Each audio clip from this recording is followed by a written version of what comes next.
Right. So I think we're getting started right now. Stream I should be think we updating pretty soon. Yeah, all right. all right. So here we are for week 5 of. Oh god, there's something else on my face. All right. We're gonna be. Hey everyone. We're gonna be casting the week 5 of the CTL. Coming right up for you is me, Jaded Shard, and with me today is. Dreamer, man, how you doing, buddy? I'm doing great. It's been a great week right now. You been a great We've week? been Hell yeah. I mean, we've had a great week so far. I mean, there's been lots of good games. There's been fun stuff, fun games, fun action, Oh, yeah. fun banter, particularly. Yeah, I don't want to give away the result, but yeah, there was a lot of build up towards this match. There was a bit of smack talk between these two teams in the lead up to this Uh, game. Snack talk, banter, you name it. There's been a lot of stuff. Yeah, It's been really fun. It's been exciting. yeah, I'm really I mean, look, I guess we know the result because we play for SC Swarm, but Did you know the results? I didn't know I the mean, results. I know my result. I don't know the results. I haven't seen anything. They haven't told We me haven't seen anything. anything. I'm just hyped to I see the results. I mean, there's a lot of people who are like hyped to see it because, I mean, for those people who were in the CTL league and stuff, this was the I mean, hyped as probably the best teams right now. Two of the best teams in the league playing against each other. I'd say so, yeah. Historically One of the speaking, biggest Gosu has been challenge. so strong. I mean, one of the big, the first challenges for SC2 Storm, playing against one of the oldest, more known team and established team is Born Gosu, and Born Gosu trying Definitely, to yeah. claw his way back into the league after a couple of rough losses in the early weeks. Yeah, Not had a bit rough of- losses. I mean, they've been winning a lot too. I think it was more just like a bit of a slow start for the team, but now I mean they've gone back to like their dominant selves, you know, going back Mhm. to this is a team that's won they've won the CTL so many times. Like I've lost count the amount of times they've won the Chobo Yeah, tournament, you know. So I mean, especially the amount of times they made playoffs. So they have a yeah, they have a dynasty. They have a whole history behind them, and SC2 Storm is just exactly. the new kids on the block. That's probably the best way to put it. We have just started in this league. This is our first time competing. Yeah. Yeah, so you know this is week 5. Yep. I'm So week 5. For those who have been following lately, yes, we did skip week 4. Week 4 will Mm. be casted later on this week. Week 4 was between SC2 Storm and Pigpan. If I Yep. didn't mess my weeks, yes, it was against Pigpan. We are skipping to week 5 because it is really fresh off the replays. The last games were played yesterday. Results aren't even out. It's just you want the results? Here they are. Fresh they are. So yeah, I think we're gonna be ready to jump into game really soon. Yes, we're gonna be introducing game number 1, the gold set. For those not too familiar with the CTL format, both teams send out 7 players, which are gonna be playing games ranking from gold, platinum, diamonds, and diamond ones, and then masters matches. And they send players from a similar ranking one against each other. Game 1 is gonna be Phoenix versus Yahtzee on Catalyst, which we're gonna be having pretty momentarily. Just gonna be there in a second. We're having some technical issues. All right, and we're gonna be getting into game number 1 between our 2 players and Catalyst. Mm-hmm. All right. So Well, yeah. should we start with the bottom right? Yeah, do you want to go for it? Yeah, let's start with the bottom right. Well, in the bottom right, he's rising like a phoenix this week. I don't know. And he's just gone for an extractor trick there. His name is Phoenix. For SC2 Storm. SC2 Swarm, exactly. And in the top left, representing Born Gosu, we are gonna have the green Protoss, Yahtzee. All right, so mid introduction there, we did see the extractor trick for Phoenix, where you get that extra drone out, and we see hatchery go down. So that's a 15 hatch. I mean, this seems maybe like just a standard hatchery, gas, and 2 pool, just slightly faster than you normally see. A little bit faster, yeah. It's just faster. I mean, while on the other side for the Protoss, we're gonna see a gate scout with the probe. As of right now, I mean, gate scouting with the probe, nothing too special, nothing too fancy. Gonna try and poke up what's going on the other side of the map, while we see the pool going down. Exactly. See, I mean, you know, it's the hatch pool gas, 3 getting put onto gas, all pretty normal stuff there for this. Where should the second gateway go down though? It's a second gateway. This is something actually pretty particular. Going for a second gate before the core and before a Nexus, which looks like a pretty either defensive or offensive, but not an economic opener for the Protoss player. I mean, going for 2 gates before anything else. It's 2 gates, double gas before Cybercore. So this is looking weird. I mean, we could be seeing some crazy DT play. Maybe DT play. Maybe we're gonna get the double Chrono Stalker for opener, which is something you may see more in PvP and PvT than PvZ. With the increased gas income that you're gonna get and the double gates. The core's going down, but still no expansion for Protoss player. And we're already gonna see some Zerglings out from Phoenix. And slightly more than you'd normally expect from Zerg player. Already 10 Zerglings in production already right 10 in now. production. Yeah, it's very rare to see 10 in production this early in the game. So we've kind of deviated from standard at this point. I mean, guess you this could looks say. like this looks like pretty much a different timing from Hatchery. But instead of joining up, he's decided to just go with the aggression full on. And at the same time, Yadzi's gonna go for the Nexus, and he's probably gonna start some. I mean, with his timings of the Nexus, I'm not sure how late the units are gonna be there. The Adept just starting out right now. The Lings are about to just reach the base, and there's nothing on the wall. Warp gate's been chrono boosted. That's not really helpful when you need units like now. I think Phoenix got a really good timing in there. The Lings are getting there as like before anything's there for the Protoss player. Getting a really good angle. That pylon's actually gonna go down. The pylon going down means there's no more production, no more warp gates. There's nothing going on for a Protoss player right now. And we had some small delay in the cast, but the Lings are getting in, they're flooding in, and there's gonna be a big fight against the probes. Oh boy. Dude, sorry to jump, but look how close that depth was to finishing. Oh, that's so painful. Yes, and then a lot of probes are dying. Everything, bro. Okay. We've had 13 probes dead. We're gonna see a quick wall attempt. Denied the Lings coming in. We're gonna see even more probes dying right now. That's pretty quick thought process that just to try and make the pylon wall that are to block the Lings out. This is a really good attempt. It was slightly delayed and didn't get there in time. But it was a really good attempt nonetheless. But we're gonna see lots of probes. And GG being called out by Yahtzee. Yeah. This was a brutal timing. Yeah, that's pretty full on. I mean, I'm not sure what exactly that was, but it seemed like a delay, a weird like a faster hatchery in pool timing. Followed with a lot of Lings right now, and Phoenix putting SC Storm on the board already. 1-0 for SC Storm right now, with a really decisive attack with the Lings. Yeah, the Adept was really close to finish. I mean, the Adept, if it would have finished on time and getting into the wall, would have plugged it really easily and just denied a lot of damage from the Lings at that moment. I still can't believe that Adept was like half a second from being completed, right? Yeah, it was really close in that point. Like part of me kind of thinks, right? Because the drone damage that they got made it so that, like the probe, sorry, the damage that they got on the probes actually made it so that economically it almost leveled out, right? So you almost kind of think like if that Adept had come out and was able to block the wall, and then with the thought process of putting down the pylon wall, could he have actually defended that? Would it have been possible? I don't know. I mean, it was pretty close on both. I mean, I feel like the timing on the Lings was really surprising for Yahtzee. I don't think he expected that many Lings that early, and just sliding right into his base just before the wall gets plugged in. Pretty brutal at that point. But yeah. Yeah, exactly. Really nice build there from Phoenix. Great job to SC Swarm on that one. Congrats to the team. Congrats to Phoenix for executing that build. Yeah. Putting the team on the board right now, already on the game. Number one. Not too sure. We're trying to fix some sun issues right now.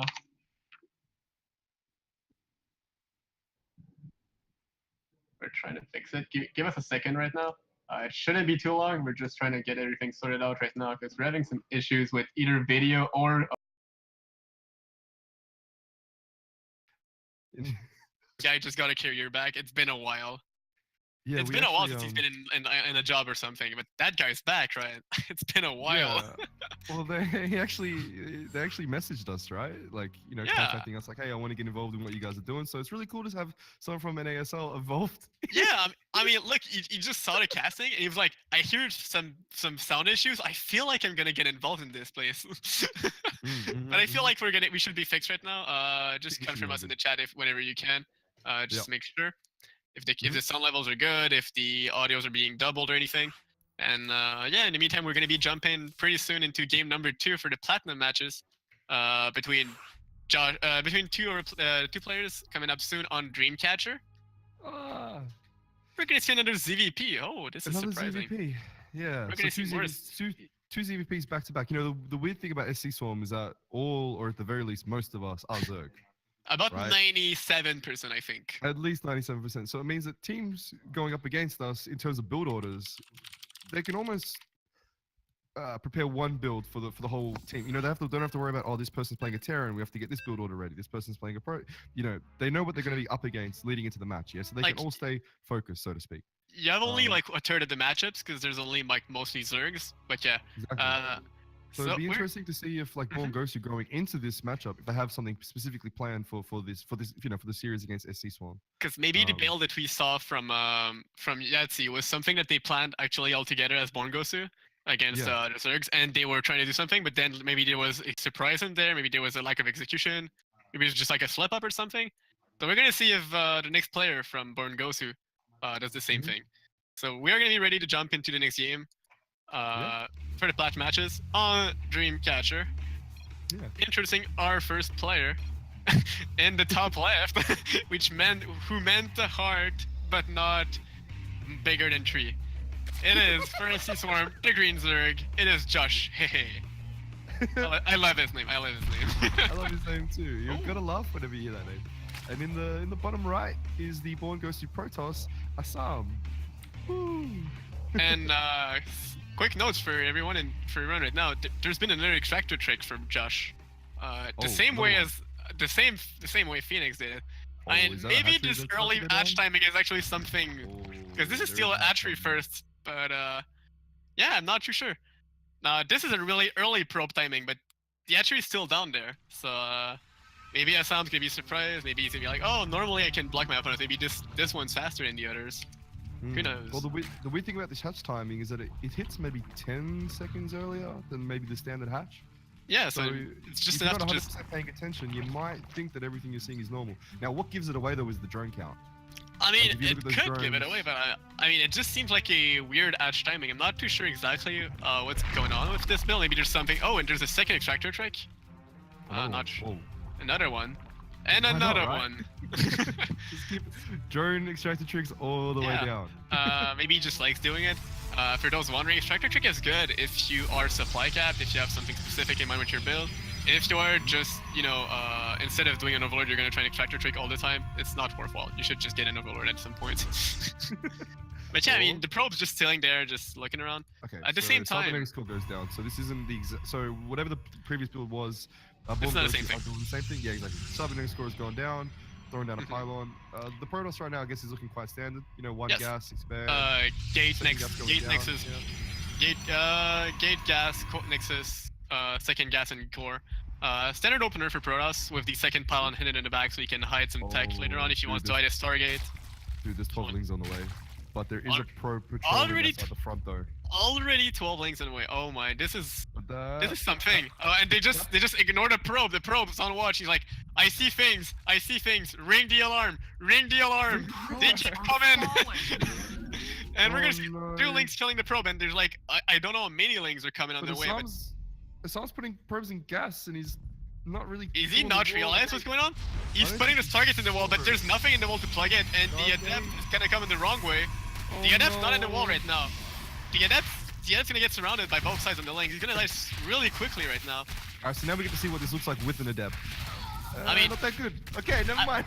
This is the thing that happens. If you get surrounded, if your unit gets surrounded, there's too much DPS, because normally with the choke in the wall, you only get 2 links. But right now, with the pylon getting killed, there's no more production in the gateway.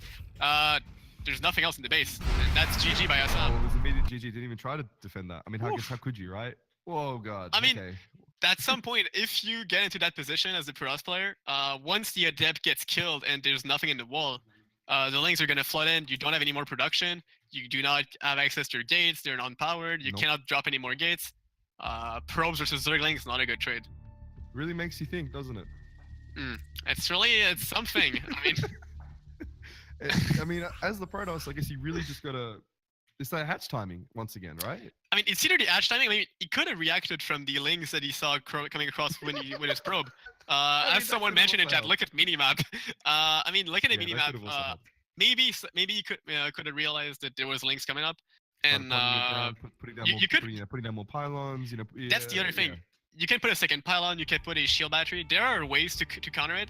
It's just you gotta react in time and quite quickly. But yeah, I mean, this is quite a surprising build. Sometimes as Protoss player, you're just trying to get your build down, get your pylon, get your gates, get your nexus, get your gases, get everything timed down for your build because you have a plan in mind.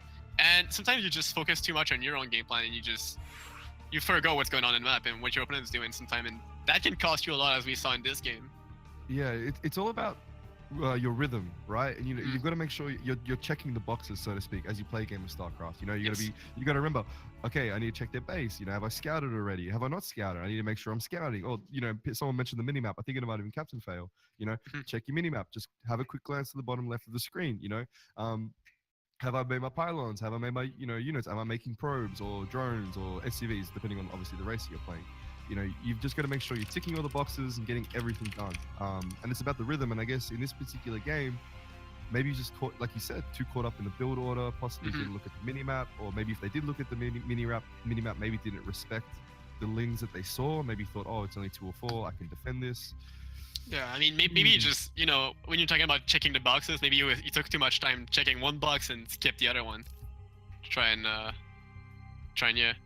get his things done. But yeah, so we're gonna be jumping into our next game, pretty momentarily, which is, it is on a different.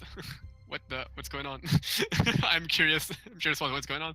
Yeah, I mean, this everything's good right now. Yeah, we're on 16-bit ZVZ. I think it's gonna be on this one.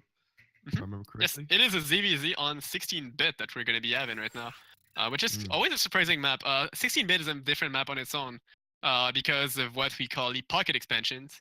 For those a bit newer to the game or not too experienced with the maps, pocket expansion is a map that's only available if you cross through your main base, which means that it is safer to take, it is less exposed, and most of the time does not have an access through the rest of the maps. So.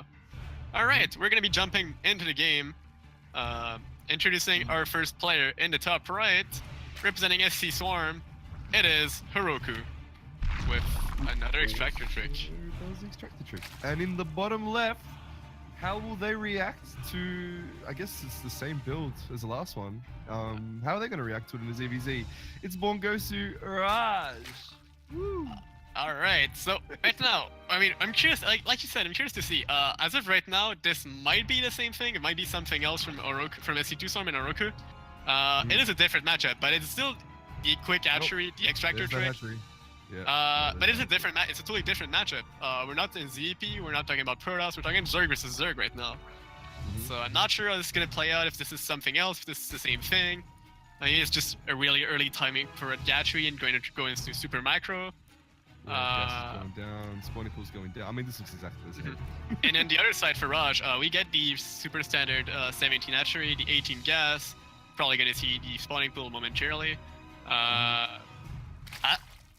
To a novice eye, this could look like the same thing, except slightly faster with a bit less drone per Roku. You get the same buildings in the same order. It's just there's a bit of a delay in between. So yeah, I'm curious to see how this is gonna pan out. Yeah, I wonder how this goes down in a ZVZ. There's also been a second extractor trick for Roku. I like it. We're flipping drones everywhere. That's the point of extractor trick is, sliding an extra drone here and there in your build. The spawning pool finishing, getting the queen, getting a Zergling speed, and we're gonna see Zerglings. Yeah, so while this is setting up, because I guess we've seen this now 3rd time in a row, I just also want to quickly say thank you to everybody that has been tuning in. I see Ali in the chat. I see Favictus, Captain, PBM as well. Yeah, exactly. So I just want to really quickly give a thank you to all those that are tuning in. This is week 5 of the CTL, the Chobo Team League. SC Swarm against Born Gosu. Born Gosu, one of the most storied teams of the league. As SC Swarm, who we're a part of, one of the new teams. I mean, the new team, as you mentioned earlier. Yeah, the new team. Yeah. So right now, we're gonna try and see what's the difference between the both players right now. Raj is going for the, I would say, standard opener, getting some more drones, turning up to 22, and getting a couple of lings. While at the same time, Roku is getting a lot of lings, but he's just not moving with them. He's just pulling him up in his base, not showing them and not showing anything in space. Well, I guess this is the difference, though, I guess you could say, between the ZVP and maybe ZVZ matchup. In that ZVP, you have to more or less get there before the wall is completed, right? Whereas ZVZ, it's more about the surprise effect. So as you can see, he's basically waiting until speed finishes, and then now he's taking his lings out. And now Raj is going to see all the lings, and he realizes, oh, this isn't 4 or 6 lings, this is like 20 lings. But He's Steve already is got finished. So he's already got his Bailing Nest on the way, but he's also got a third hatchery on the way, and I feel like this third hatchery might be dangerous to him because that's still 300 minerals that's not gonna be spent on Zerglings, on Spine Crawlers or Queens. Dropping the first Spine Crawler in the natural base, gonna try and survive with this. block that ramp, dude. That's so Oh. okay. It's so important to block the ramp here. As soon as you see these lings, as soon as you saw the lings across the map, you have to block the ramp. They actually doesn't. The Spine Crawler goes down as well as the Queen. 4 drones, Bailings the are Queen. morphing, though. Yeah, the Bailings are gonna be morphing. morphing. These Bailings are gonna be key for Raj. If you can get good detonation with those, if you can connect. Oh my god, these they're links from pumping. Oroku. They're These are pumping. so close. Don't do it. Oh no. Oh no. Okay, not that bad. Oh my god. The last Bailing with like 12 connections. I feel like this is still a good position for Oroku right now. He's still got lots of links on the way. But Raj may have successfully defended it. He's got more links at home right now. He's gonna kill all these links remaining in his base. The defender's advantage is going to start playing in now, and well, I mean, now I guess he can stabilize. I mean, if you look at the drone count, he's actually they're equal on drones. It's downright equal. They're also equal. No, Oroku's got a Queen lead though right now. Queen, yeah, so exactly. So there's going to be a lava advantage there for Heroku. It's Larva and Queens, but Raj got the Bailings. And Bailings in Lings versus Ling are playing a big role right now. Although he's only got, I mean, when I say Bailing, I really mean Bailing and not Bailings because there's only one there. Oh my god, don't do it! Oh my god! And we actually saw 4 drones from Heroku actually go across the map there. But now he's pulled them back, so there might have been a bit of a hockey error there. Yeah. The Queen is actually going to die at the second. It's probably going to die in the main as well. Oh boy. Alright, so we've now basically seen the game stabilized. Raj killing Oroku's base in retaliation. I would say this stabilized in a unstable position. This is what I would call it, because right now this is nothing. I mean, there's still drones from Lings in Raj's base. By Oroku killing more and more drones right now. Spine Crawler is gonna finally finish clearing them up, but also Raj almost killed his own extractor with the drones, which is oops. I guess stabilize more in terms of like nobody's making lings right now. Everyone's just kind of taking their breath and just sort of like. Okay, no players pulling back. They just feel like, all right, we've been fighting for 5 minutes. Let's breathe. Yeah, that was kind of hectic. Now let's just I'm just gonna start making some drones. Now look, I have to say, in favor of Raj is the fact that he was able to keep all 3 hatcheries alive. Yes, this is really Queens big. Are back in production. 2 queens are gonna pop out, so the lava advantage is gonna go back in his favor. As Heroku lost both of his queens. Heroku's lost both his queens, and he doesn't. He's down in hatchery. He's down in queens. He doesn't have damage drones. But he's got Roach Tech, which his opponent does not have, but he doesn't have Bane Tech. So it's gonna be Banelings in the economy against Roaches. This second hatchery should be sacked. I mean, you don't defend this. Well, I mean, okay, Roach Tech, but I mean, you don't really have the economy to make a lot of roach. I mean, he has 0 gas income right now. It's just not even mining gas. He's just like, I got 3 roaches. I mean, Oroku should really finish this hatchery. There we go, perfect. Finally kills the hatchery. And now we're gonna try and see what's the next step in the game, because right now Raj is gonna be having lots of Banelings, 6 Banelings on the map right now, and his Spine Crawler is mineral line. Gonna try and get more and more mining, backed up to 20 drones, while Oroku is still behind in drones, but he's got the roaches out, and some of them have crossed the map already, being ready to just actually engage and fight on. These roaches can be really efficient and key into trading against these Banelings. But the Banelings can actually get some good connections on the links, and I feel like the roaches are gonna get picked up. That's a really good surround there. Yeah, it's really important when you're attacking with roaches. Try and get them against the wall so that the links can't surround. As we just saw there. Oroku's just leading units right now. He's just losing his fighting units and not doing any damage with it. But he's getting a bigger economy in the back of it. Yeah, he has been able to make 25 drones. He's actually got a drone advantage now with 2 roaches on the wall there. I don't really see how... He needs a third one to plug the whole ramp. Like, if he gets a third one, he can actually wall the ramp, and he think he can hold it out until reinforcement. It looks like he's gonna pull the queen though. Yeah. He should stop droning. These last 5 drones might be way... Get there. Oh, the queen's gonna get there! Oh god. But he doesn't go for the full surround, he pulls back out. Okay, Raj could have maybe jumped for it, but he didn't. With 4 lings, I don't really see how that would be possible, to be honest. It was really... I mean, I would have at least went in and tried to get a scout, just to make sure what the drone count was. Because right now, both players are in the dark, they do not know 100% what's going on, and they both know it's going to be a messy game in this crappy fight. Both players, when we have a total of 60 drones between 2 players at 8 minutes, this is going pretty well for both players. The roaches are just going to hold the ramp for now, while Oroku is going to try and get more roach. Still no lair, still no roach speed, no evil chamber. We're staying between bigger roaches against small lings and banes. Oh, I'm not too sure about... I think he's trying to Bane buffs the roaches, which is not worthwhile. Do not try this at home, by the way. Do not try this. Oh my, don't go out though. Oh my. Okay. The timing on this is really sad. But it should be fine. Like I don't. Oh, the Banelings actually connect decently. And I think they're gonna trade, like not too badly for either player right now. Both players trading about fairly even. But Oroku's got a slightly bigger worker count. He's getting more and more roaches. Most of them are quite damaged at the moment.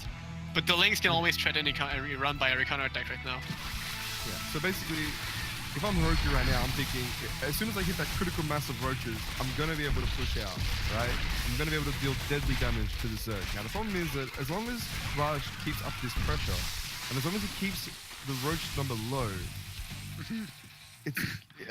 it's going to be one of the, I mean, it's one of those things that at this point, with those Lings just then, there's two options you have basically as Raj just then, you know, you try to keep the roach count low, or you just wait until the roaches push out like they are now, and you're going for a counter attack. Okay, so imagine right now if these roaches are halfway across the map and those Lings start going up the ramp and they start doing economic damage.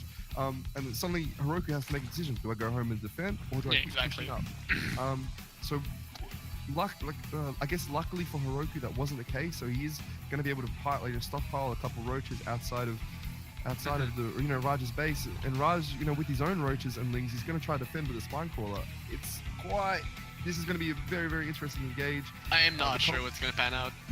Yeah, the concave for Heroku, I think, is going to be much better because Raj has more or less funneled himself in to the ramp sort of section by setting himself up so defensively. Also, the mix army between Lings and the Roaches are not going to be that great. I feel like in the road, although these are going to be Ravagers though, because the Spine can be really good. Oh, is he moving out? Oh boy, Heroku with the Overlord knows all the information and knows his opponent's moving out, and they're trying to jump in, gonna get the Spine crawler really easily, and then he's gonna get flanked out by the Zerglings right now. He should stop focusing the hatchery. Oh boy. Position. They're gonna strike quite quickly. Now Corrosive Bile is gonna be helpful here. Oh, this is so hard to call. Okay, no. Well, is he gonna push through? Okay, Raj. No, Raj is gonna be able to defend. What happened, I feel like, is the Roach positioning, when they start targeting the hatchery, they all formed a big line, and the Zergling just surrounded this whole line, and got really good surface area and managed to clear everything out. And I mean, Raj making me eat my words. I was gonna say the mixed Roach Ling wasn't too good, but he has proved me wrong. The Roach Lings are really good if there's no upgrade, because the Roaches take too long to kill the Lings, and the damage they dump on Lings is just wasted at some point. So yeah, I mean, this managed to really turn out well for Raj, and Oroku, he's got an economy lead. He's got 10 drones extra. He's a bit behind on Roach count, but he's getting the upgrades faster than his opponent. He's getting +1, he's getting Roach speed. His opponent's just starting lair right now. Yeah. Now, the thing is this though. Raj is going to do some amazing damage to Heroku right now, as these Roaches actually pushing out with the Lings. Yeah, exactly. But I'm not sure. Somehow, this is going to be really... I mean, this was believe what I'm loss for Oroku. Right now, dude. But the reinforcements, I mean, Oroku, the defender's advantage, is going to make... I feel like he's going to win just barely. The reinforcement for... Oh, Raj does some reinforcements coming up too. This is really intense right now. There's also some focus fire going on from both sides. I can't believe that close to fighting. Oh but no, okay, the Roaches are rallied poorly, and they're too delayed to the fight. There's 5 Roaches at the ramp that should be going down in fight. These Roaches and Raj may get some drone damage. This is what they need. They need to get the drones down. If they get the drones down, they're gonna get some more economy damage, and then Raj could get back into this game with an advantage. But then, oh boy, the upgrades kick in. +1 in Roach speed up for Oroku. They're able to chase these Roaches down, get better fights, and this is really dangerous for Raj now. Yeah, this is going to turn into slaughter at this point now with the +1 upgrade. It's so important. And also behind the +1, Heroku's actually sitting on that really, really comfortable 44 drones, which every Zerg loves, Yeah. Even on the Roach count. But and like right now, said, +1 is so painful. He's got a slight Roach lead. I feel like right now he could just chase these Roaches down, because since he's got just a small lead, he can take this fight, and since he's got Roach speed, his opponent does not, he could just chase them all across the map and just get all these kills. I mean, it's one of those things where you can just snowball your lead. Roaches are so snowball friendly.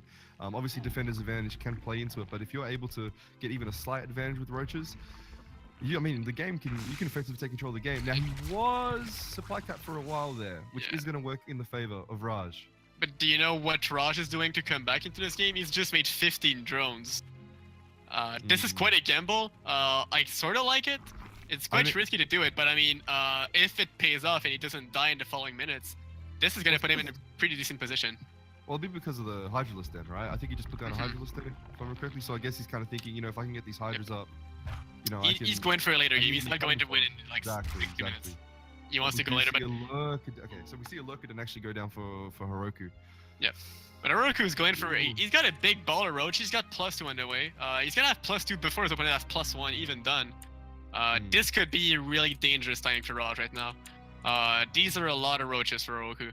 Setting him in all the map. The thing that his opponent Raj has been doing really well though is spreading these overlords across the map. He's got a really good vision right now. He knows whenever his opponent's moving out. He knows whenever he's taking expansions, and he knows where he can move. So this is really good for Raj right now. But Yeah, and brute force, oof. yeah, so just the huge number of roaches there. It's one of those things where you it's that awkward position where you do start taking to Hydras, where one player maybe invests too much into the Hydras while the other person continues with roaches, and then there's that small window where you can just where you can just cause such huge damage. Fourth base going down for Raj. He's going for more economic. He's going more for that late game. Hydra's on the way, so he's going to have this like Hydra roach comp. Whereas Heroku is basically said, you know what? No, I'm going to go for roaches right now. I want to make a lot of roaches. I'm going to wait for my +2 attack. I'm going to make a Hydralist then behind it, and with also a Lurker den, and then I'm not going to go for a time. You know what? Disregard. You should have everything went for it. You should have went for your time on +2. Yeah, there was definitely a window there where he could have put a lot of damage down, but instead he's going to put a fourth base and just wait for Hydras, I guess. Because especially with the roaches, +2 is so strong with roaches. It's just insane. Yeah, this is one of those things now where Raj can definitely claw himself back into the game. I mean, whenever both players go for Lurker Tech, it's anyone's game at this point. Because when you get Lurker Tech, it's just like TVT when you got tank lines fighting. Positioning is key, and if you overextend for one fight, say you run into someone else, into your opponent's lurkers, and you don't even realize it for like 2 seconds, you can lose like 25 supply of roaches instantly. And this could cost a game to anyone, even if you're quite far behind. So the great thing right now in Heroku's favor is the gas stockpile.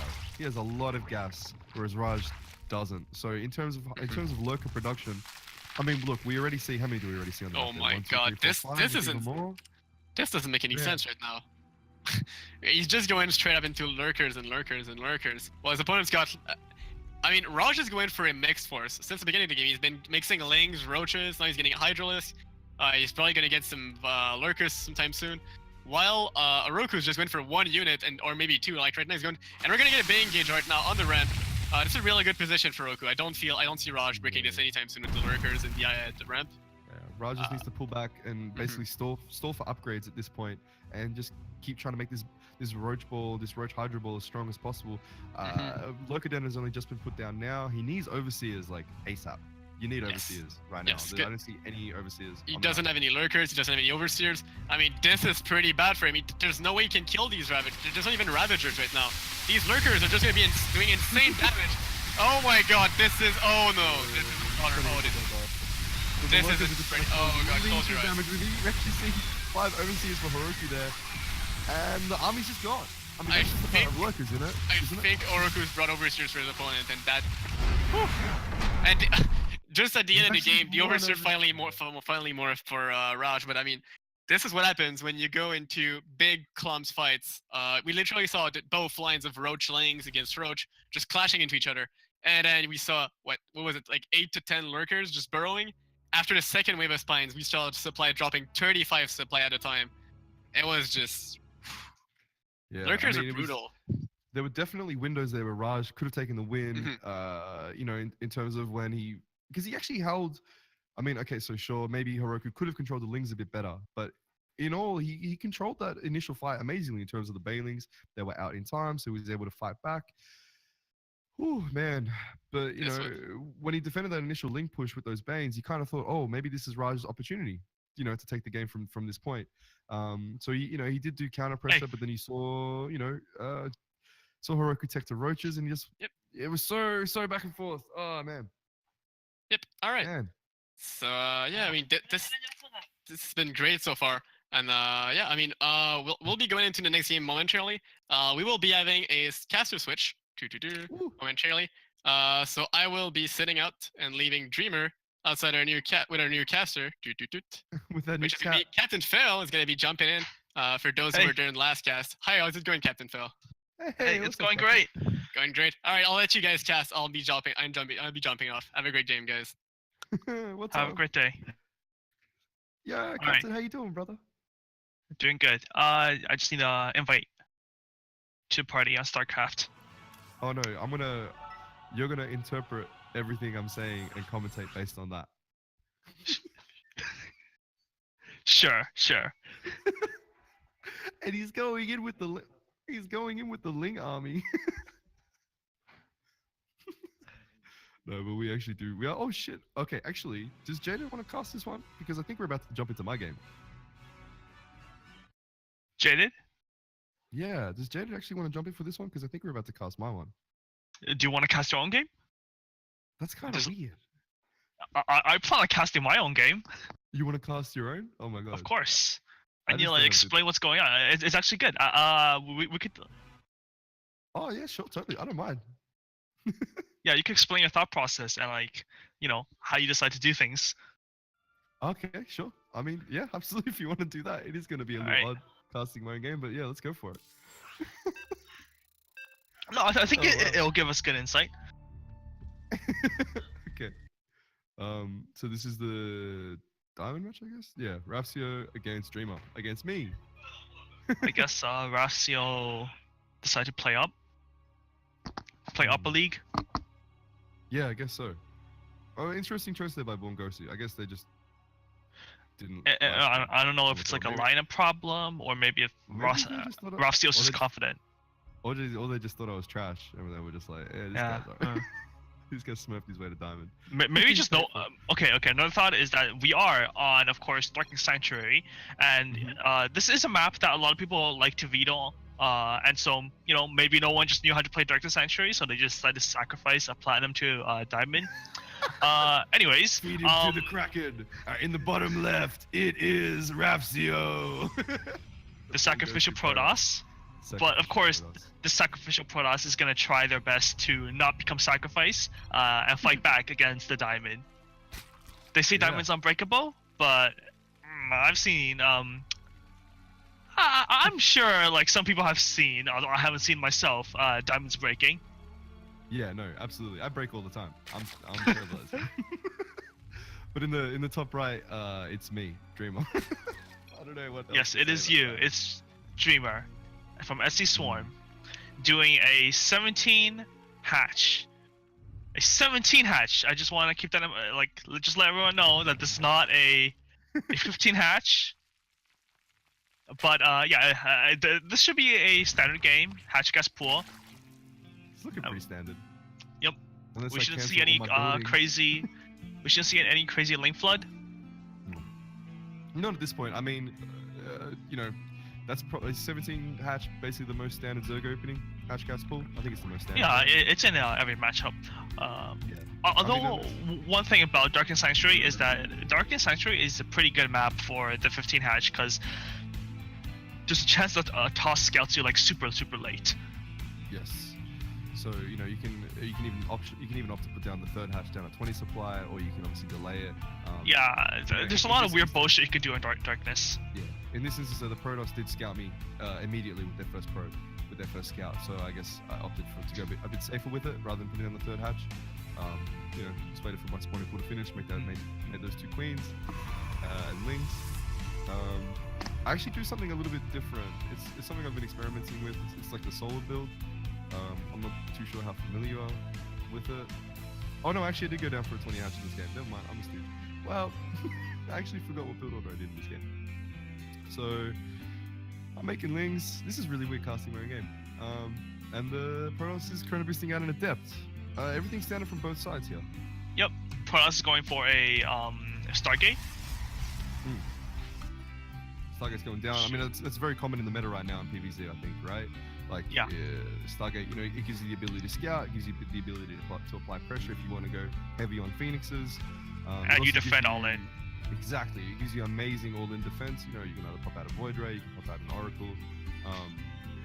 It basically is probably the most wide open build order for Protoss, I guess you could say, in terms of where you can go from it.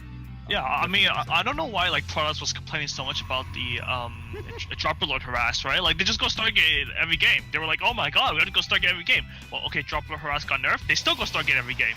Like, Jesus. Spoken like a true Zerg there, I know. Captain. The Adept is going to come in, poke around, look for some information. He's going to see quite a few drones there, which normally speaks to the fact that the Zoe's not doing anything too crazy. Yep. And so far, yeah, still standard. Oracle's going to come out, look to do some pressure to the Zoe's base. No Spore Crawler yet, I don't think. So that's going to work in the favor of the Protoss. Maybe they can get a few drone kills. Always good to try to get a few drone kills. Yeah. I mean, everything's quite standard at the moment, so I just wanted to ask you, how was your weekend, bro? It was well, yesterday I played my game, so before then just been training like crazy, and today I've just been playing some Pokemon, chillax with Ultra Sun, Ultra Moon.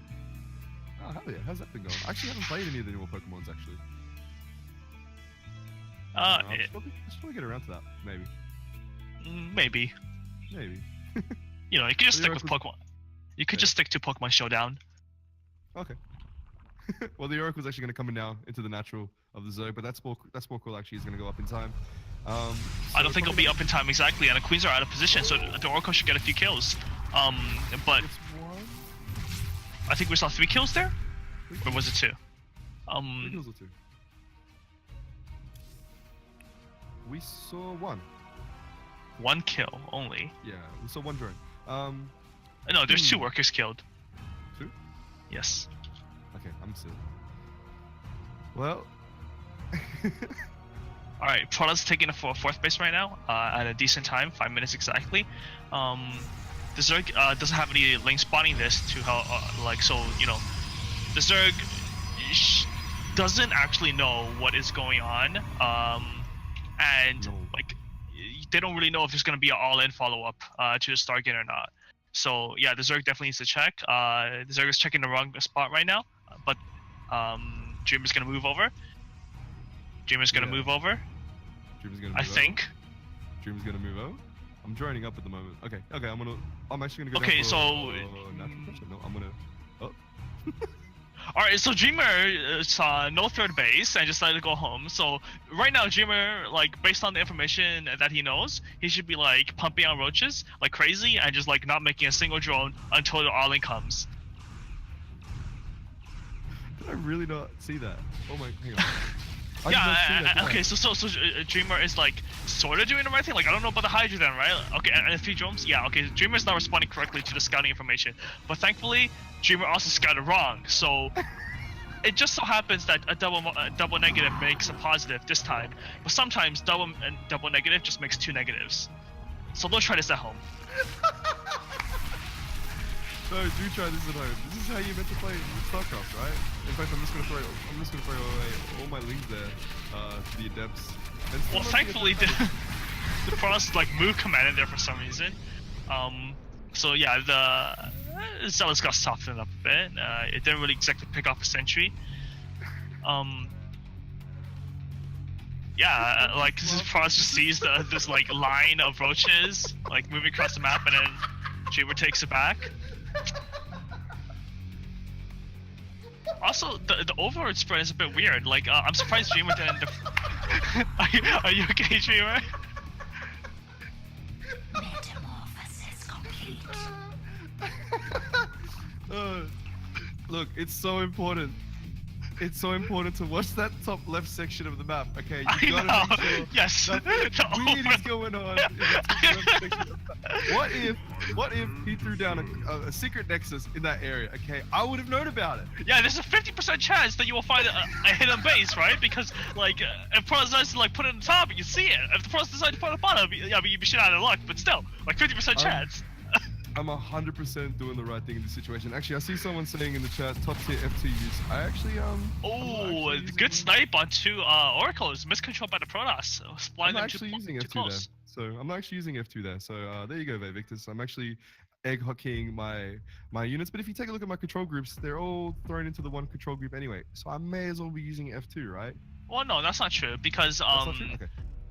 Because sometimes you will have unhockey units either just at home or lanes randomly around the map, say a watchtower, and then you will have your army hockey, and then you won't pull those things. Especially with Protoss, I think Protoss their observers get pulled, and it's a real pain. Oh god, I'm trying so hard to laugh. Dreamer is going up into the lurker den. yeah, like Lurker Tank's going down just as the 4th base is being established. The Protoss sees this with a probe. Dreamer should be throwing down like the 7th and 8th gas because Lurkers are extremely gas intensive. And yeah, like Dreamer has a good economy. This is definitely the right choice going into that higher tech to help fight against like these the Zealot Immortal high temp army. Yeah, I'm actually gonna kill the probe with drones. And why not, right? I mean, do the job. Who needs mining time when you can kill a probe with 6 drones? Actually, it's a good idea. No, it's like you're not losing much for this, and you're and like they don't scout am I it. gonna react to the oracle? Oh, there is actually a drone with my army. I don't know if you guys can see that. Yeah, that happens a lot. Like especially like if you accidentally like huck your eggs wrong just a little bit, so you tend to get like 1 to like 10 drones in your army.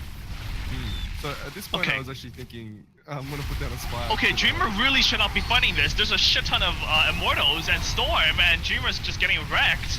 Or is Dreamer getting wrecked? Don't you know this timing? Haven't you seen this timing before? You just attack with just a bunch of Hydra and you just aim move into the opponent's army and just kind of kill a bunch of stuff. Okay, that went better than I thought it would go. I mean, I'm sorry. I know I should be casting now, but I just can't stop laughing. A bunch of Lings ran across the map, and now they're gonna run home instead because you know what? Not right. I mean, they could like just run in because like there's just only 4 Zealots and Immortals suck versus Lings. But if you look in my main, I have an infestation pick going down and a spire. That's okay. You can like keep like putting on the pressure. Oh, these High Templars need to morph into Archons right now. These High Templars need to morph into Archons. Okay, all right. So we finally see the first Archon by Protoss in this game. Yep.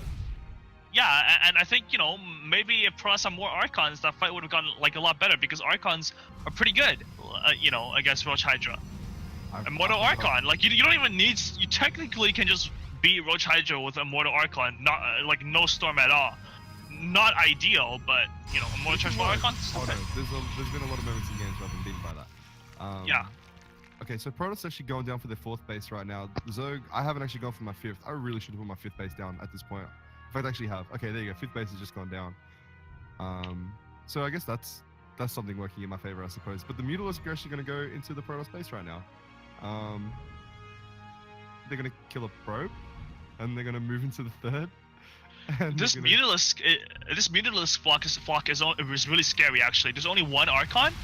And like right now, all those High Templars need to be like throwing down a Storm, morphing into Archon immediately, because like Protoss has no AA. Protoss, Storm, and morphing to Archons. Oh my god. Okay, well Protoss is screwed. Protoss is super dead. Here come a bunch of Lings on the flank right now as the Mutas are now start killing the Immortals. Immortals can't shoot up. I don't know if you knew that, but Yeah, like Protoss really needed to make some Archons there, and this like. The Stalkers are really bad against Mutas actually. Mutas beat Stalkers. The one look pretty hard. He's out of nowhere. It's the classic 15 Mutalisks, bunch of Lings, single lurker comp with them reinforcing Hydra. It's not that bad. I've been working out. Whoa, Rafsio being surprised. What with the Mutas? Okay, so we see that Rafsio has never seen a Muta switch in their life. And that's why they were so slow in reaction. Yeah, this is something that, you know, it happens when you're not that experienced at StarCraft, because like this is a high plat, low diamond game. Like Muta switches are like extremely effective. Because you know, Zerg can like put all their production into like a single unit. And the Protoss is like building Immortals, which is like designed to fight the ground army, but they don't have a lot of anti-air. Now, of course, because High Templars are a thing, and High Templars are like the best unit in the game, and they have like 3 skills. You know, they have feedback, which is amazing. They have Storm, which is amazing, and they have Morph Archon, which is also amazing. They can use their 3rd skill called Morph Archon to make Archons, which do shoot up, and in fact, Archons shoot up very well. They shoot up in a splash. So, like, if the Protoss just made Archons, they could maybe have survived that. Well, I want to say that there were probably 4 or 5 High Templar in that ball when the mutas first arrived. I want to That's say. true, but another thing is that like at that stage, it's sort of like Protoss was sort of dead. Like just looking at the economy, but maybe if Protoss like morphed Archons earlier, you know, like Yes. when you first make High Templars before Storm is done, you want to morph them into Archons. You don't just want to have them sitting there doing nothing. Like Archons can do stuff. You could drop with the Archons. You could do like War Prism Harass. And they tank damage. They're very strong against Lings. If they Incredibly get versatile unit. Incredibly yes, versatile absolutely. Unit. Such a versatile unit. But instead, you know, I guess he opted for that Immortal Zealot ball, which is a strong timing if it hits at the right time, I guess you could say, right? Like, there's no point at 10 minutes that shouldn't be your only tech. Like you said, you know, you need Archons part of that ball. You need Archons, you need Storm by about 10 minutes. You know, fourth base was going down, but maybe it was just a bit too stretched at that point, you know, with not enough scouting as well to see the tech switch coming, which is so important because one of the main advantages of Zerg is how quickly they can actually tech switch. You know, you have to obviously look ahead, you have to plan ahead for it as a Zerg player. But when you do, you know, you can suddenly just make a huge ball of Mutalisk, as I did in that game, and you can catch your opponent completely off guard. Before we jump into this game, Beardy, Sure. is this the Diamond 1 game? Did we skip a game? No, I don't think we skipped the game. Oh, we skipped the game. Oh, we did? Yeah. Okay, we did skip. Oh, the game. just give me a sec. Okay, sure. Hey, we're gonna exit the lobby. We're actually gonna exit the lobby right now, everyone. So just quickly while we set this next game up, how's everyone in the chat been doing? Just while we set this next one up. Jaded. Yeah, I totally Get agree, Vivictus. You can spend all your cast. APM microing. Vivictus You actually says you can just spend all your APM microing them and accomplish nothing, which is lovely. I totally agree. I've totally been there. Been there, done that with mutas. Lost so many mutas to photon cannons and just not realizing that they're attacking photon cannons. Oh, the pain. The pain of being bad at this game. SC Electric actually says, you know, you max Roach, force toss into Immortals, and then bam, 15 mutas. That's what I'm talking about, Electric. That is exactly what I'm talking about. That is the future of ZVP. You just make a huge Roach ball so they have no choice but to make Immortals to counter that, and then you tech to muta. I'm calling, that's the new meta. Elliot's actually, or Ali, I should say, is actually eating poutine. Shout out to poutine. I love poutine. There's actually not a lot of places you can get poutine here in Australia. Yeah, think one problem Why was can't we get like poutine in Australia? I You can't got- answer you that got poutine question. the other day? No shit, really? Where? Okay, my mate here is gonna work out where you can get poutine in Australia. There are no problems with poutine. There needs to be more poutine. No, there is one problem with poutine, and that's sorry, sometimes they don't have veggie gravy. They have that is. yeah, Yes. so No, that's actually very important. No, good to bring that up. Well, my friend Sabet just said the poutine that he had was from a vegan spot. yeah. So sometimes it's like great, right? They have like veggie gravy and everything, and then it's like delicious. But then sometimes you're like, oh hey, can I get some poutine? Oh, by the way, do you have veggie gravy? No. Okay, I guess I won't be getting poutine then. I might get some poutine for lunch actually. Maybe. I don't know. We'll see. We actually see the GLHF no space from both players this time. That's very rare. I don't know how often you see that. But in the top left, was Beardy ready for that? I don't know. It's Born Gosu Spoon Master. Have you heard of this guy? He's a master of spoons. I have not heard of him. Do you want to do the bottom left? Sure. In the bottom left, we have SC Swarm Zerg, the Blue Zerg, Jaded Shard. And Jaded Shard, we saw the Extractor's trick. I'm not sure if Beardy missed it or not. And now we see wait. Okay, and now we see the actual the Extractor going down. Oh, double extract. No, it's not the double Extractor trick. It's just another Extractor. And now we're gonna see a pool. So it's a 15 hatch. You know, decent map for a 15 hatch, right? You don't like. Yes. Like you Redshift could. You don't well, need that's more than. Oh, sorry. Go ahead. This is the weird thing about Redshift though, is that it feels like it's a small map, but the rush distance between both mains is actually quite long. So a 15 hatch, especially at this level, I expect the opponents to be able to see what the other person is doing. The problem It's is not that long. It's not that long? No, it's pretty much a straight line. It's really short. Okay, But, never mind what I just said then. but the thing about, like, that's just one thing that makes 15 hatch I love good. that so much about you. Just quickly, I love that so much about you, though. You're just like, is it though? You love that I'm in control? Is it though? Yeah. Oh man. Alright. It's WCS, by the way. Anyway, sorry, back to this. Overlord is actually going to scout the Protoss base from Jaded Shard there. He's going to see eventually going to see the cyber core with the gateway go down, as well as the 2 gaps. Of course, pretty normal. Jaded should be like really happy right now, seeing that the Protoss is not walling off. You know, like Protoss should understand that this is a gonna be like big attack. Actually, like Protoss is in a weird position, right? Because Jaded Shard has this thing called a gold base, and Jaded Shard has no, you know, workers to saturate like, you know, multiple bases and get a good economy. But if you just have like 12 workers on a gold base, that's basically like a good economy right there. So to stop you, but the Lings actually got in. There was no Zealot in the Lings wall are to in. stop that, and the Lings are in, and they're just gonna do this weird dance where they try to avoid the Zealot while killing probes. Oh, one actually dies. Oh. Okay, so 3 Lings. This isn't Brood War, so those 3 Lings aren't really gonna kill this whole base. So but they, I think Jaded Shard made up like it didn't do the build order too optimally. The gas was like slightly late, I think. So we're gonna have to like keep an eye on that. Okay, well, you know what? The gas, the link speed kicks in. Oh, you you know, can probably in kill the time. Zealot. It's fine. you can probably kill the Jaded Shard's Zealot. wrecking. Yeah. Spoonmaster. Okay, the Zealot just died. Okay, so Yeah. there's nothing in the wall right now. I mean, there isn't a depth on the way. You really got to be chrono boosting that a depth. You got to be chrono Yeah. boosting both gateways as much as you can. And he actually has the chrono boost for it too. So a bit of a shame that to not see those units chrono boosted out. The depth isn't going to pop out, but I think it's a matter of just too little too late, right? Yeah. Like this is the problem. This thing about this build, right? Like either it like wrecks the Protoss because it catches them off guard and they like never seen this before. Yeah. Or it gets absolutely wrecked because the Protoss knows what they're doing. In this case, you know, we see that the Protoss does not know what they're doing, and so they're just dying to it. That's the thing about cheesy builds, right? Like, you know what you're doing, you wreck the build, you don't know what you're doing, it wrecks you.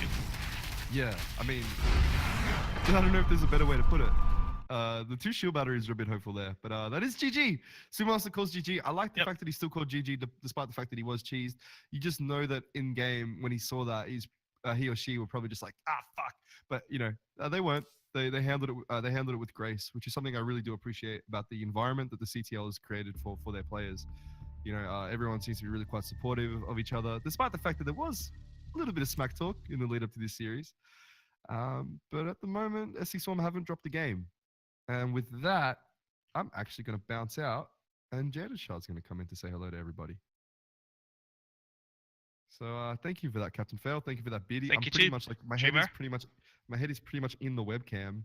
So I guess how's the forehead cam, everybody? But with that, I'm actually going to bounce. I think Jaded is now in the call. Jaded, hello? Hello. I think I just said Jaded's muted. Jaded's muted. Hello, hello. Hello, Jaded. Oh, there's Everything's coming back. I am coming back to life. Jaded. I am back to Welcome life. Jaded. Jaded is. I am back to He life. has risen. All right. All Well, right. I'm out of here. Goodbye, everybody. Peace out. Much love. Also, All right. one last thing before I do go. When you go swimming, make sure you bring goggles because if you get if water gets in your eyes, you can get bloodshot eyes, and that can hurt. I don't understand how anybody like swims without goggles. Like, Wait, it's let's just keep your eyes closed, right? Like, Just I used to. something- It's just something to keep in mind, just in case there's some people out there that I don't know. Just something Oh, to keep in boy. mind. All right, thank you all. Peace out. All right. Thanks, man. All right. So that's how were the games when I was gone? How were the games? The games were. Well, we happened to get one non-15 hatch game from Dreamer. Oh. You know, our based Mhm. based Australian god. Yes. And then we also had your game, which is, you know, back to the classic 15 hatch. If it I ain't mean- broke, why fix it? It wasn't technically a 15 hatch. It was 16. It was a double extractor trick. Oh, okay. You guys missed it. I'm a Alright. bit disappointed you missed it, but I mean that's fine. It was meant to be a Bane bust, but Sometimes you Really? just have to build on the. Yes, it was supposed to be a Bane bus. It's just Oh. seeing the wall was open. I kept 2 lings instead of making Banelings and morphing them. Oh, But the option okay. was there in case the wall got plugged back. Yeah, so that's why you kept mining gas. Yep. All right. So we're gonna be ready to jump into the next game momentarily, which has been hyped for CTL. I mean, as TBM says in chat, it is the admin matchup. It is the match everyone wanted to see. It is the match between the 2 players that everyone knows and love for various reasons. And I love this. I love this duck. I mean, I'm gonna get this emote soon enough. I mean, I just love it. We're gonna be jumping any second now into the game. Just waiting for. All right, we're just gonna be up and all right. There we go. We're gonna be jumping into the games on Lost and Found. Is this gonna be a ZVP? Yeah, it's as if we've never seen ZVP this week. Ooh, Adenio in Masters League. I guess Adenio must be spending their last week, their Yeah. grace period, playing in Yeah. Diamond 1. And So- it's been ranking quite a lot lately, so it's been great. Yeah, like I definitely say that because of the MMR, high MMR, Adenio is going to this game with an advantage. Yeah. We should be expecting Adenio to leverage that advantage to go into a macro game. But Oh, I mean, we're gonna start with our player introduction right now. So in the top right, we've been talking about him. He's the newest CTL admin. He is the co-captain of Sc2. It is Adnol, the purple Zerg. he's going to 15 hatch. And and who's the player at the bottom left? Can you tell me? This is Kotarin, the legendary Kotarin, most famous for casting Beardy versus Avillo. Sorry, not Beardy. What the fuck? Oh my god, just Riddler versus Avillo. I'm sorry. All right, I like. This is going on well. All right, this is pretty awesome right now to cast. We're gonna try and see what's going on in StarCraft instead of talking about what's outside StarCraft. So, we're gonna see the gate, what seems like a gate expand for Colterin. Well, as you said, we're gonna see a 15 Ash from Adnil most likely. Already having the Ash tree down, already having the pool on the way, already mining gas. Curious to see if Colterin sees it. The Probe Scout is there. This was a gate scout, I think, if I'm not wrong. Gonna see, gonna count the drones probably, gonna try and poke up a bit. Gonna tag nuke here. I mean, like, if there is a nuke Okay, there, Kotarin oh, did not count the drones. Do you know how we know and that? he missed the extractor trick too. And I don't know, with the confirmation, there is no nukes. I mean, there's no Terran. Yeah. There's only new Protoss and not too good Zergs. I mean, there's no OP Terran, as he's saying. Yep. Yeah, Kotarin seems to have missed counting the drones because Kotarin just dropped a Nexus. Going for the And- standard opener with no adaptation to it. Yup. Oh, and a pylon on a high ground. Like, what you really should be doing is like not dropping the Nexus, making a second pylon on the Second low gate, ground. second pylon, yep. Yeah. And dropping a shield battery as soon as you can on the low ground when your core finishes. And we're gonna see the links already streaming downward. Oh, I don't think Kotarin saw that. Did Kotarin see that? I'm not sure if he saw that, but he's not reacting. He isn't moving. the I probes, mean, he isn't he doing might have anything just right seen now. like two lanes and being like, oh yeah, regular 2 lanes. That's how Zerg always opens. I mean, I'm not sure what's gonna happen right now. I mean, this is looking pretty rough. I mean, there's nothing in the wall. The adept's not being chronoed out. It cancels the adept midway through and gets a stalker. okay. Okay. I'm not against the idea of a stalker, but the delay because he's canceled it might be too much. The links are already This there. is- There's nothing.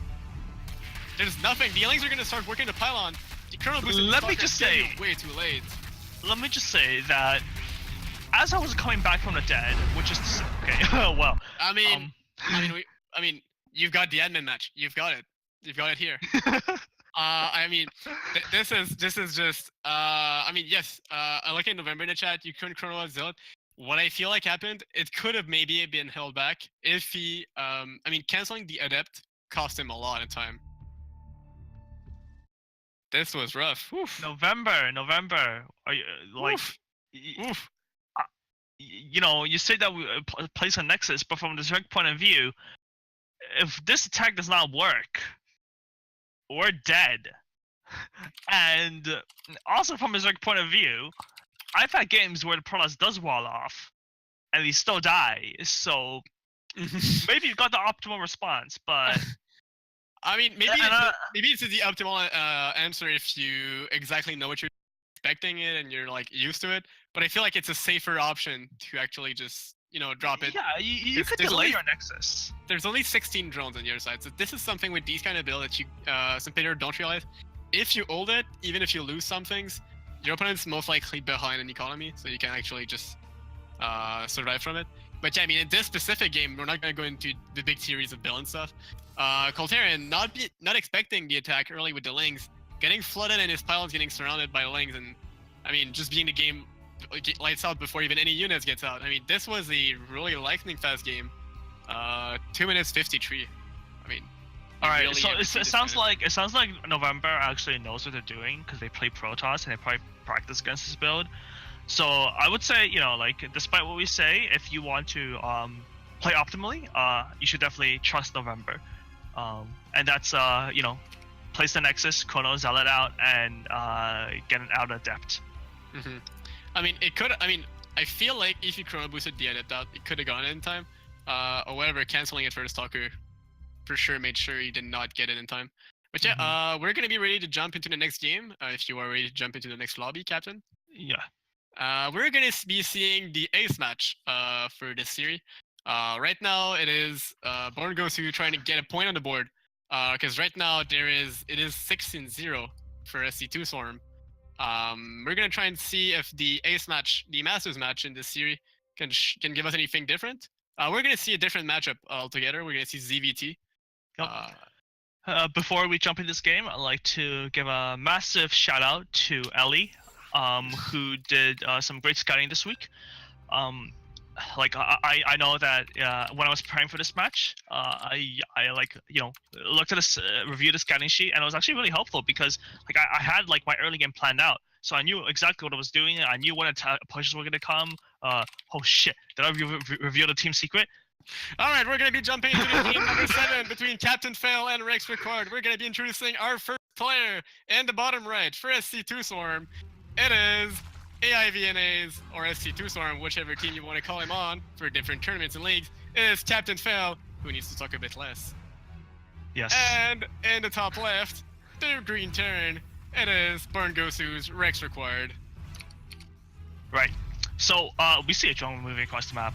Yeah, I mean, this is a pretty early drone. What are you doing with this drone? Is this drone lost? Is this drone just trying to find a new home?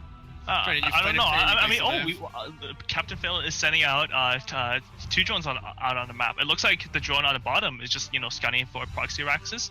Captain Phil playing super safe.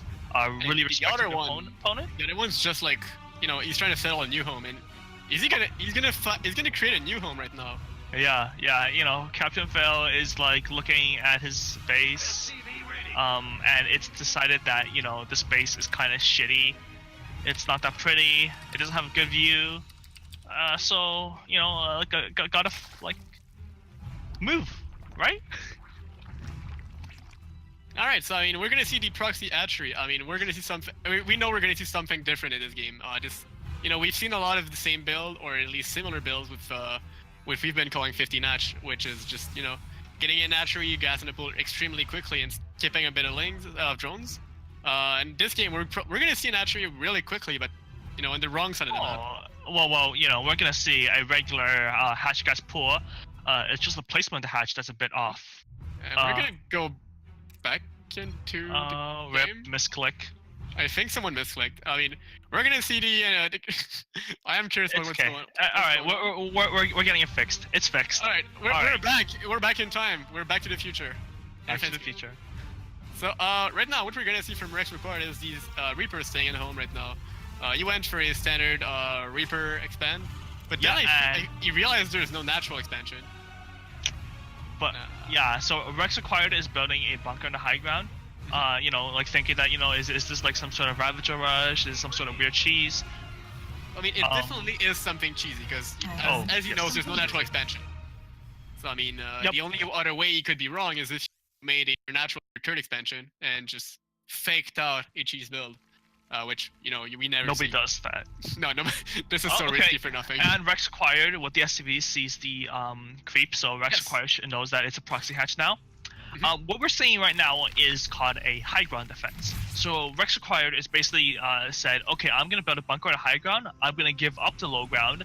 I know I'm not gonna get my natural. I will just surrender surrender to the Zerg and be contained, and then I will try to break out. So that's the plan for Rex required. And Rex is immediately starting siege tanks. This is a very strong response. Bunker and siege tank.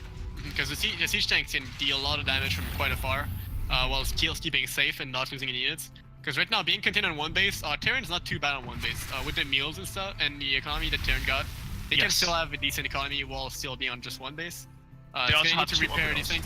With the bunker right now, the Ravagers cannot go up the ramp. They're gonna need to stay down. The Overlord providing a high ground vision, so he can, Captain Phil can still buy all the we see some amazing positioning by Rex required, putting their tank way far back so the Ravagers can run forward and buy the tanks. Yep, and still shoot down as they try and buy down the buildings and stuff. So it's pretty good positioning. Although dropping down the command set, the orbital command, not sure why exactly. No, at this point, this one's not a good one. I feel like it doesn't change anything. I think it's just forcing Captain Phil forward to like. But then this time he drops it and then gets a meal down and then lets it off. Pretty neat micro trick. Getting some at home, Captain Phil is making the natural, like the actual natural. The real natural. Yes. And Captain Phil is just joining up to go into a macro game, knowing that the Terran's contained and the damage is done, basically. Yes. Sort of, but Captain Phil still needs to keep up the contain. Like if Rex required breaks out right now, Captain Phil will be behind. But like the idea is to go up into a better economy while Terran's on one base, and then like survive a massive push, and then win the game. I mean, this is pretty much what's going on. I mean, with the creep spread in front of the Terran natural, this is forcing Rex required to just stay on one base, as you're saying, being denied quite a lot of economy, being denied quite a lot of space. Not that much protection. Supply depot goes down. Supply block too. So he's gonna go into more tanks. He's gonna go into cloak banshees right now. Banshees are gonna be quite good at dealing with the Ravagers. However, we do see a spore crawler already up. So being already on the ready for the Banshees, knowing these could be one of the most possible answer for it, and already 4 queens and a spore crawler. The Banshee's almost dead already. And still 5 Ravagers and a couple of roaches in the middle ground, trying to predict the natural from Terran. While Zerg's just trying to take his base, getting his natural up, getting some spore crawlers in advance in case the Banshees come across the map, and getting a pretty decent economy, although not that far ahead from the Terran right now. In terms of worker count, still behind in fact, but with the income, it is sort of close. Meals are keeping Terran ahead, but soon enough, with the minerals mining out, it's gonna be. Oh, and Terran's trying to push down. Maybe Terran is considering pushing down a ramp. The tanks are unsieged. Like they definitely have a large army and they could possibly do it, but we see bios going down on the ramp, and that forces them moving back. And just a lot of bios. The tanks need to just siege up to be efficient, but whenever they siege up, I mean they're shooting on the queens, but the queens don't really get the transfusing. Really good transfuse by Captain Phil right now, and most of the all the bio is dead. The Banshees are on like 5 HP each, and the tanks are a bit too far to finish the fight. And the problem with this is that once Terran like fails a move out, like that's like delays. That's why like resets the count the timer a bit before they can move out again, and so that means that Captain Phil has a lot more time again to join up. Yeah, and Terran is still stuck on one basis. The mineral patches are getting a bit low. The workers are super oversaturated. Yes, this is the big issue for Terran right now. The mineral patches are mining out. 1 already gone, 2 at like 200. I mean 4 mineral patches are about to run out. But really quickly, Terran's mining at a decent rate right now, but it's dropping by the minutes. He needs this natural as soon as possible. He only has 2 command centers, but he needs to float it down ASAP. While Captain Phil's taking a 3rd base right now, droning up to 40 drones. Not that big of a worker lead, but the income lead really tells it all. I feel like the and also once Zerg has 3 hatcheries and layers, so like Zerg is getting like their tech up, they have their production. Like Zerg can explode in drones right now. In fact, they don't really need like that much more drones because like we know that even once Terran breaks out into 2 bases, there's still only gonna be just a 2-base Terran. Yep, but right now, I feel like Captain Phil been trying a bit too hard to poke up the ramp. Trying to. Ooh, I think this is a missed opportunity. Like Captain Phil should have just like held the ramp a bit longer. But we do see Captain Phil sniping off a tank, and that's really good because this weakens any like follow-up pushes that could come from Rex required. Because the biggest danger, as you were saying, is the follow-up push. If Rex required breaks this natural, gets this natural command center down, and actually moves out with what he's got, because he's got a lot of tanks. About 5 tanks right now, a 6th one on the way. We're talking about Banshees, Raven, Marines. against Roach Ravager Queen. This could be deadly as a push. So every single unit that's And being another killed, tank goes down. another tank goes down. The Banshee's almost dead by the Spore Crawler. Some more Marines are dying. The Ravagers are dying though. Captain Fell now with a bigger economy, a bigger map presence, more expansion, but a quite weaker army right now. In fact, I think there's Zerglings and Queens. That's it. Yes, but Captain Fail Captain Fail is starting battling speed. Like, if Terran was like super decisive right now, I just like instantly move across the map, there is a chance that they could like catch the Zerg off guard. But at the same time, like moving with just tanks and no marine support means that the lanes get on top of tanks and just destroy tanks. Exactly. Because right now Terran's got a lot of tech units. You're talking about Banshee, tanks, Raven, but doesn't have all that much of the brute force like Marines, just to make the bare bone of the army. Because they keep Two sets trading out. of reactors are finishing on barracks, so now we have three barracks worth of. And we're gonna see. Marines. Oh my God! Do you want to see how to catch up in income? You guys want to see how you come back on income? Yeah, you drop 5 meals on your natural. You just look at this baby go, and then like look at the income just explode on the graph. Yep. And he's just back on economy. He's 22 workers down. He's still quite far ahead right now. This is why people want about Terran.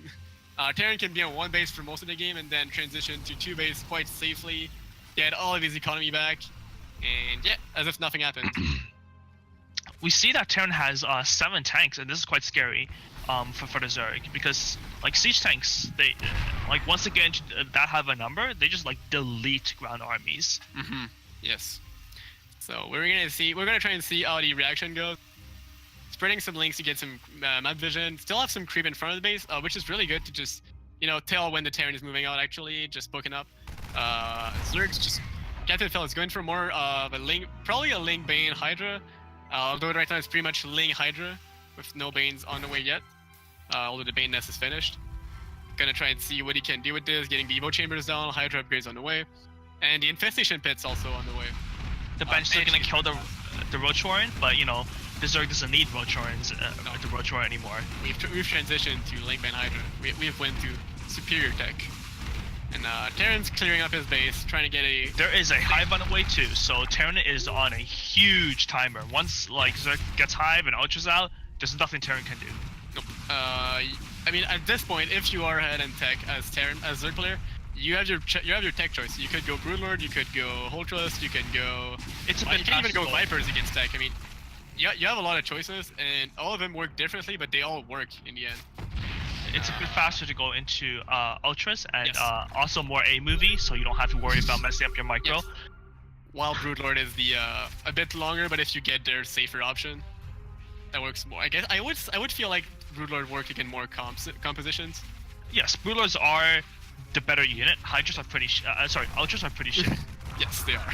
So right now we're gonna see Ling Bane Hydra, the Banelings finally coming into the good position. While the Terran is pretty much, as you said, is on a clock. He's trying to move out. He's got quite a supply. He's got an army supply lead, 20 more supply. Got a lot of tank and bio. Gonna try and shove out. This is a massive push. This right? is dangerous right now for Terran player. For Zerg player, excuse me. Setting up the push, setting up the scans, removing the creep. But Captain Fell's preparing a big split right now. A lot of his army on the left, a lot of his army on the natural. Gonna try and get for a big surround this Arl army. And we're gonna see some links, and then we're gonna see the go Ling Bane Hydra on both sides. Gonna crash on both sides, killing all the Marines. The tanks are falling apart everywhere. The Idol is clearing everything that's left right now. Tanks are all falling. There's no more links though. The Marines are clearing up most of the Hydras. This is pretty close right now. And the final Marines are picking up on the medvacs, getting picked off on the way. Terran's losing most of what we had on the ground. And Terran just lost that army, and that was it. That's it for Terran, right? Because that was all in. Terran doesn't have any economy behind this. Terran doesn't have any tech behind this. This is over for Terran. This It's is really GG. bad. There's no turret command center. There's the upgrades really delayed right now for Terran, and he's in a pretty precarious position. Captain Phil can simply drone up a wave, get another wave of units, and just shove out. Now Ultra Cavern on the way. Going down. We have the Adrenal Adrenal glands. glands. This is really looking for a Zerg gearing up for late game while trying to stabilize in mid game. This is not the same thing right now. Yeah, and Rex acquired in a very, Typical very Terran Terran fashion. floating the Gonna- 60s. Gonna take the turret expansion with his main base, and by with his main base, I mean literally his main base is taking the turret base. So we're gonna see Marines pushing out. We're gonna see tanks. We're gonna see a bit of a this is a bit of a jumbled up fight. I mean, both players not having a full army, not having a good position, not being too sure who's gonna win this, and finally Captain Phil deciding to pull back, gonna leave this fight and maybe come back another day to finish this war. Yeah, But there's next no need required- to rush it. Nope. Like Zergs oftentimes they're like, oh, I want to fight. Let me go attack the Terran off creep and into tanks and get wrecked and lose This the is game. how you throw games. This is how you throw games. When you run Exactly. into siege tank position, when you run into pre-spread marines, your banelings hit poor connections, the siege tank just clear everything out, and then you just lose your whole army. This is how you lose a game. But right now, Captain Phil, as we're saying, with the safer choice, he knows the Terran is on 2 base right now, because the main base is not mining out at all. And he knows there's no 4th base because he's got links there still. Getting his upgrades right now, +2, +1's on the way. Adrenal is almost finishing. Tina's plating's on the way. Viper's coming up. Ultralists are already out. Yeah, Captain this Phil's just is- preparing for the death blow. Yes. And it's gonna be coming soon. There's pretty much nothing the Terran can do about it. Nope. Unless there is really poor micro. Like, you need not even poor micro, you need micro errors on the Zerg mark right You now. need move command. You need to actually try Like and micro and huge mess it move up. command. You need like multiple move commands. Alright, if Captain Phil messes it up, we're gonna dub it the how you throw games as Zerg, which is over-complexifying the micro, which is when people meme it and say, you know, you won, you A and you click. You do it. It's not a prank. You do it for real. You don't try and fancy micro everything, because there's a lot Exactly. of risk that you mess up something and you suicide your units. For example, instead of A-clicking something, you A-click your own unit and you kill your ultras with your banelings. You look dumb, and it could happen. So this is the kind of thing that when you're ahead, you have the good units, you send your units, you A-click, and you look at it. It's like a movie. You just look at it, and you're like, that's it. It's just peaceful. So right now, Captain Phil is going for his big army. Going for the big 190 army supply. Could go about to 200, but just slightly below. Vipers are out, Ultralists are there. Hydras are there, Captain Phil bailing lanes. There's a lot of Ultras on the way. Yep, Captain Phil's runs in a few lanes to check the composition, abducts a single tank, pulls back a bit. Captain Phil doesn't have complete information on exactly how deep the tank line goes, so it's again playing cautious, just in case the Terran decided, hey, I'm gonna build even more tanks. There's gonna be a slot. There's gonna be a good drop though by Captain Phil's 3rd base. There's gonna be a drop with some Marines in the mid back. But Barely getting the out, doing some Ultralisk takes damage. it out. And the Ultras almost took out the Extractor too. After this small delay, just buying a couple of seconds for the Terran player, Captain Phil's like, all right, I am done. Alright, playing." A move. And we're going in. This is gonna be a move and then control the Viper. Blinding Cloud's going on some of the tanks, abduct one of the Liberators. The And- Ultras are absolutely wrecking the Marines. There's no Planetary Fortress here to help. There's no more tank. on the Oh. Marines. And yeah, Alright, this is pretty much game. There's nothing else to kill the, and you're gonna see. Board. Captain Phil taking the 1-0 lead right now. This was a pretty convincing win. I feel like, even though it was back and forth in the mid game, the initial plan for the proxy hatch did what it was intended to do, as you said. Just delaying the Terran's expansion, delaying his economy, delaying his mid game plan, and setting up yourself up to have an advantage in the economy in the economic game. To just transition to the late game faster and get all your units, your Broodlords, your Viper, your upgrades, your Adrenal Glands, and just wreck it in the late game. This was pretty good. alright, So, Jada, if you want to go and grab yourself some water for the next game. I mean, I feel like this is what I mean. I think we're gonna take a small minute break. Just a small minute break, everyone. If you no spoilers, but slight spoilers. Everyone should go and get something to drink, something to eat, a snack or something, because you're gonna get it. It's gonna be a wild ride. Let's see y'all in a few minutes. It won't be too long.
All right, I think we're back. There we go. We are back, and we are going to be ready to jump into the next game.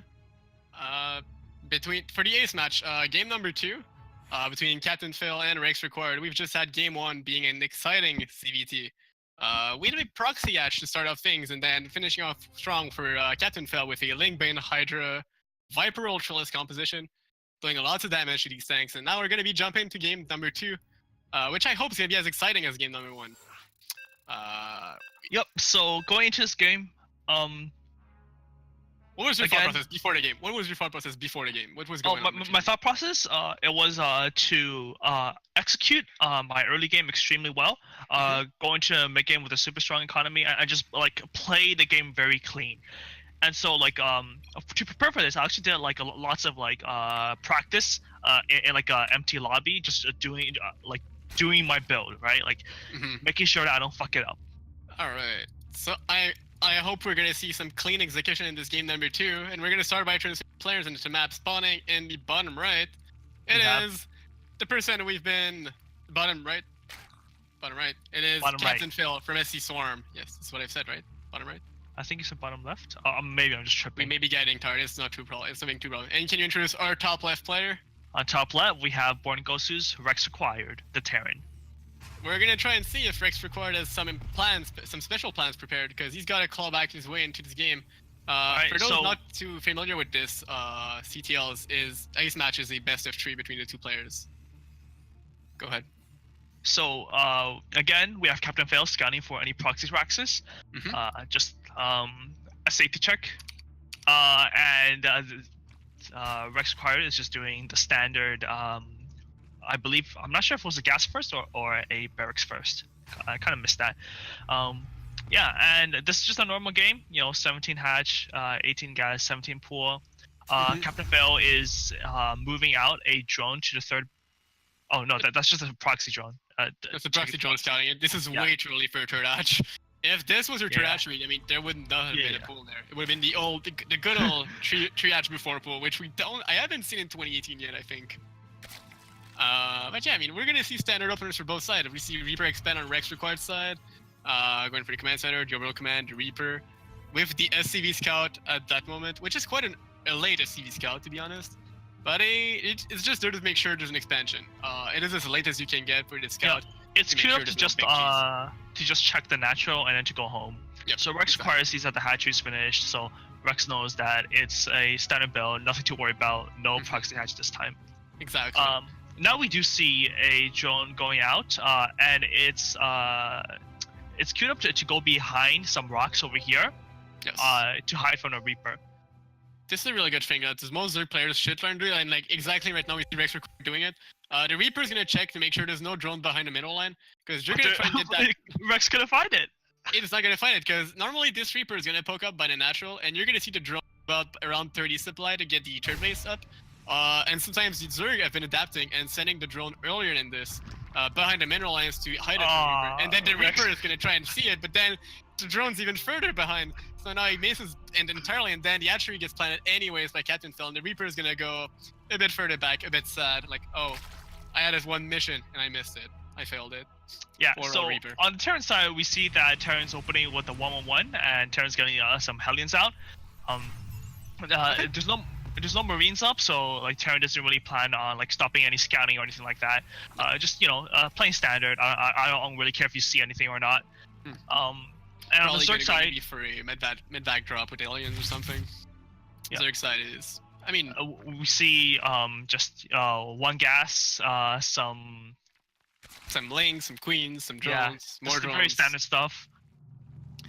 Spraying And we're the gonna creep. see the Overlord coming across Rex Required's base by 3 minute 40. We're gonna try and see what Captain Phil can actually see with this. It sees the starport with the reactor. Not the Now- reactor, I mean the tech lab. But nothing researching on the tech lab. Any tech lab on the barracks right now? Now, I do not believe that Captain Phil is actually watching the scout and is Nope. sort of just, doing it for the sake of scouting. But like maybe Captain Phil does see that there is that there's no cloaked being researched. Nope. And like maybe that like caused Captain Phil to think, oh, okay, no cloak. I don't even really need to worry about cloak benches, so I'm not gonna place any spores. That's a huge mistake. Okay, Captain Phil like really actually Yeah. needs to Well, make spores because there's gonna be a lib coming out, and the most efficient, like the easiest way to deal with libs is to just have 2 spores, one in your main, Behind your base. one in your third. But I mean, seeing the Viking first, the Viking clearing off the Scouting Overlord, making sure that it's not a super early lib either way, so it's still not too late, but it's. Oh, okay. We see the CC going down. Now Captain Phil sends in 4 lanes to harass just as the CC goes down, but there's 1 Marine there, and there's SCV on the outside, which helps defend against the lanes. So this was just a small annoying move, but it was held off by the Terran. There is 6 Hellions and a Reaper poking into Captain Phil's base, but the Queens are in position. Captain Phil has the lanes to catch the Hellions if they try to run in. And now we see the Liberator moving across the map. Yep, so we're gonna see Rex Required trying to multi-prong harass most likely with the 6 Hellion, the Reaper, and the Liberator. 1 drone is going out to take the 4th, and +1/+1 is starting for the Zerg. Lair should be starting soon. So we're gonna try and see how Captain Phil reacts to this harass. The Liberator's on the way. Is in place at the 3rd base, gonna siege up. There's a Queen, there's a Spore on the way. But the Hellions run in, and the drones are all stacked up. Oh no, And they're gonna roast a lot of drones right now. These are all clumped up from retreating from the Liberator. The Liberator's still sieged up, gonna finally die. And the Aliens. But that was like a hell of a lot of drone going down. Like Captain Phil probably lost 11 workers. Holy shit. 11 workers for 2 Aliens and a Liberator. Hell yeah, sign me up for this. Yeah, so at this point, like, you know, to speak as a player who's playing this game, I had this build like super planned out, like up to 8 minutes. And but, then it's all messed up. Yeah, and then it's just like, oh, I lost a bunch of drones. Oh, now I'm supply block. I lost overlords. I'm gonna lose another overlord. And like this everything Viking is apart. just being a pain right now. This Viking's got up to 6 kills right Yeah. now. 6 kills on the Viking. This is even worse. I feel like the aliens killing 11 workers. 6 overlords on 1 Viking is. Oh my massive, god, you know? Jesus Christ. Okay, yeah. So This is massive. Oh everything goes horribly wrong. As of right now, the only thing that could have gone worse is if you had lost the game to this 1 Reaper. Like if you had lost your third hatch to the Reaper, if the drone would have gone sniped. Yeah. This is the only thing that could have gone worse right now. But so Captain Phil, like you know me, and sort of like referring to myself in 3rd person all the time. It's hard. It's hard. Yeah. So I decided that I'm just gonna like take a risk because I am behind, and I'm just gonna like make a shit ton of drone. Like even knowing that sometimes Terran like might push out, like maybe they want to send in their Hellions again. They might like do a follow up like right now, but I decided that okay, I've seen the replays. I know when Rex usually attacks. Rex usually attacks at 8 minutes, so I am gonna just make nothing but drones until 8 minutes. I get what you mean, because like you literally took a second, like in the past 30 seconds, I would say you had about no units. You had your Queens and that was it. Yeah, because but now you anticipated that you had no attack, and then now that you have your units out and ease attack, I have 71 drones. It's the Exactly. power of Zerg. Because I mean, this is a really risky move as we were talking about. Because if you went for those drones and he attacked any time earlier than he's doing right now, you could have lost so much, probably the whole game in fact. Yeah, but at the same time, it by was a doing calculated this- risk. I mean, it is a calculator that could still backfire anytime soon. But right now, this is still going to be quite clutch because there's a lot of Marines. But picking up right now, losing a couple of Marines for a couple of lanes, nothing too special. We're going to see some Queens moving across, creep spread starting to span out. And we're going to see quite a lot of drones for both workers for both players. Droning up quite safely to 71 while Terran is on 64 SCVs and counting. The 3rd base is up. We have quite a difference from last game. Last game was quite dirty and messy, both players fighting into early game. And right now, there's been some action in the game. Don't get me wrong, but there's been a lot of economic and macro going on. Okay, and we see a double prong coming in. 1 from the left, which is already heading, and we see 2 medevacs. Captain Phil sees it and sends some units to the left, but Captain Phil loses all the drones on the 4th base. And yeah, it's just a really bad split, like bad reaction. And then the main base is getting dropped too, but there's links into place, but I'm not sure if just links may be enough for this. The Marines in the left on the 4th base are still doing damage and getting picked off right now, leaving. While in the main base, we're seeing some damage. The Marines are killing a lot of links. Quite a lot of Hydras are also going to die too, and links are taking some heavy fire. Captain Phil's going to be forced to pull back right now. And Rex Required going to pull back too. Yeah, so again, I was at 71 drones, but then the drop hit, and now I'm back down to 65 drones. And I'm actually at less workers than a Terran, which is really, really bad for a Zerg, because like I am obviously, you know, gonna be a bit less supply efficient as Zerg using lane bane Hydra. And there's mules too. Yeah, it is mules, of course. Mules are also so really, it's like 63 drones versus like, yes. I don't know, like 85. Because you're trying to feed off 5 hatcheries right now with the proxy hatch in your main base for lane bane Hydra. Proxy hatch, when you go lane bane Hydra, you have more resources than you have larva if you just go 1-for-1 in terms Macro of mining hatch. base and hatchery. So the macro hatch is really there for that. But right now, yeah, I mean, Rex required with the income advantage, with the worker advantage, and moving out with quite an And even the imposing push army right now. advantage, like This is the big lead right now for Rex. He's got, although the only thing that's there not is good one for him is the upgrades. the upgrades, and also Rex like is floating a lot of money, and I think maybe like Rex is like seeing all victors in my grasp, and like might be getting a bit nervous. Rex should really be taking a 4th base right now, even a 5th base. We see a lane run by going in, but there's Marines in position, so it's not going to do that much. It's going to like kill like it's 1 gonna SCV or kill something. Maybe I would say at most 5 SCVs or something. Maybe Yeah. the tank is gonna kill more SCVs. I'm not too sure. But it doesn't the really big matter. push on the 4th right now. This is Oh, a and lot Captain of range. Fiddle like loses those drones. Those drones should have like put back a lot earlier, and they should not have died. But you know, the 4th base is gonna die. Captain Fiddle's gonna like take another 4th on the other side over here. Yes. And see Rex drone. required is forced to pull. It's gonna try and force through the middle a bit with a couple medvacs, so Marines. His army on the left side is gonna pull back a bit, but try and push back out. I'm not too sure about this because there's no medvac with this army. Just escape plan. There's no ripple initiating, healing. You know, there's a lot of tanks, but like the Marine count. Oh, the Marine count. Okay, all these Marines get destroyed. surrounded by the So bailing. Captain Fiddle The just jumps lane's off of connected with tanks. the bait. I mean, there's still some Marines and tanks, but everything's dying right now for Rex. Yeah, I'm not so sure this is supply. This is resource that was efficient. bad. That was bad. That was bad engagement by Rex, and like. Rex was in a position to actually win the game, but Yes. now Captain Fail is just you know I feel gets another like chance. Rex is still ahead. I feel like he still got a big bank. He still got some. He still got a Rex decent- is ahead, but Rex could be like 10 He could- times more ahead like, by having a let's say- 4th base and a 5th base. And, and look at the amount of minerals that are floating, even the amount of gas. Like Rex is macroing horribly behind this, and so Captain Fail is actually like getting a chance to come back. I mean, let's say this Rex required went from being super ahead to just being ahead right now. And this just goes on. If he keeps on like this, he may just give the whole lead to Captain Phil right now. Captain Phil taking 2 attributes right now, trying to take back his mining bases, gonna slip some links into the natural while also Pick off the taking tank. into the 3rd base. There's gonna be a big roach. Yeah, Captain Fail picks off 2 medevacs with Marines, and also gonna kill a few supply depots. Now this is just like small damage, right? The Terran can afford this, but like maybe they could afford it more if they had a 5th or 4th base. So, like I know Rex I'm is ragging captain. on, like I'm ragging on Yes, Rex you are. required for not taking a 4th base, You are, but like yes. this is super important. Like we see 2 command center going down at the same time. That could have gone down like way earlier. That could have been like those could have been mining bases right now. Like it's actually huge. So right now we're gonna try and see what both players are gonna try and do because we're pretty much gearing up for late game. Both players know this is not gonna finish anytime soon. It's not gonna be like one fight just to finish it unless it's a massively horrible fight. Captain Phil is gonna try and gear up for Ultralist as the last time with +3/+3 on the way, getting more bases, more attributes on the way. While Rex required is gonna go into +3/+3 +2 on the way right now. Quite because I'm going to dropping more and more command centers right now, preparing, as you said, to take more bases and get his economy rolling for late game, while gearing up with more Marine Marauders and some siege tanks, while some Langs just slid by on the 3rd base. Nothing too big going on. While the rocks are being taken down in the middle base, we're going to try and see. There's no Bailings there yet, though. There's only like 5 Bailings. And Captain Fail doesn't pull back the army and loses a shit ton of lings. So Captain Fail actually needs to like get back right now, like way back, because they just lost a large portion of their army. They're rebuilding a lot of lanes, and there is Ultra's gone away. Rex like might have been able to push the advantage there and like kill a base, but Rex decides that I'm just gonna back off and secure their 4th and 5th base. But yeah, I mean, this is pretty much. We're gonna try and see what both players are gonna try and do with this.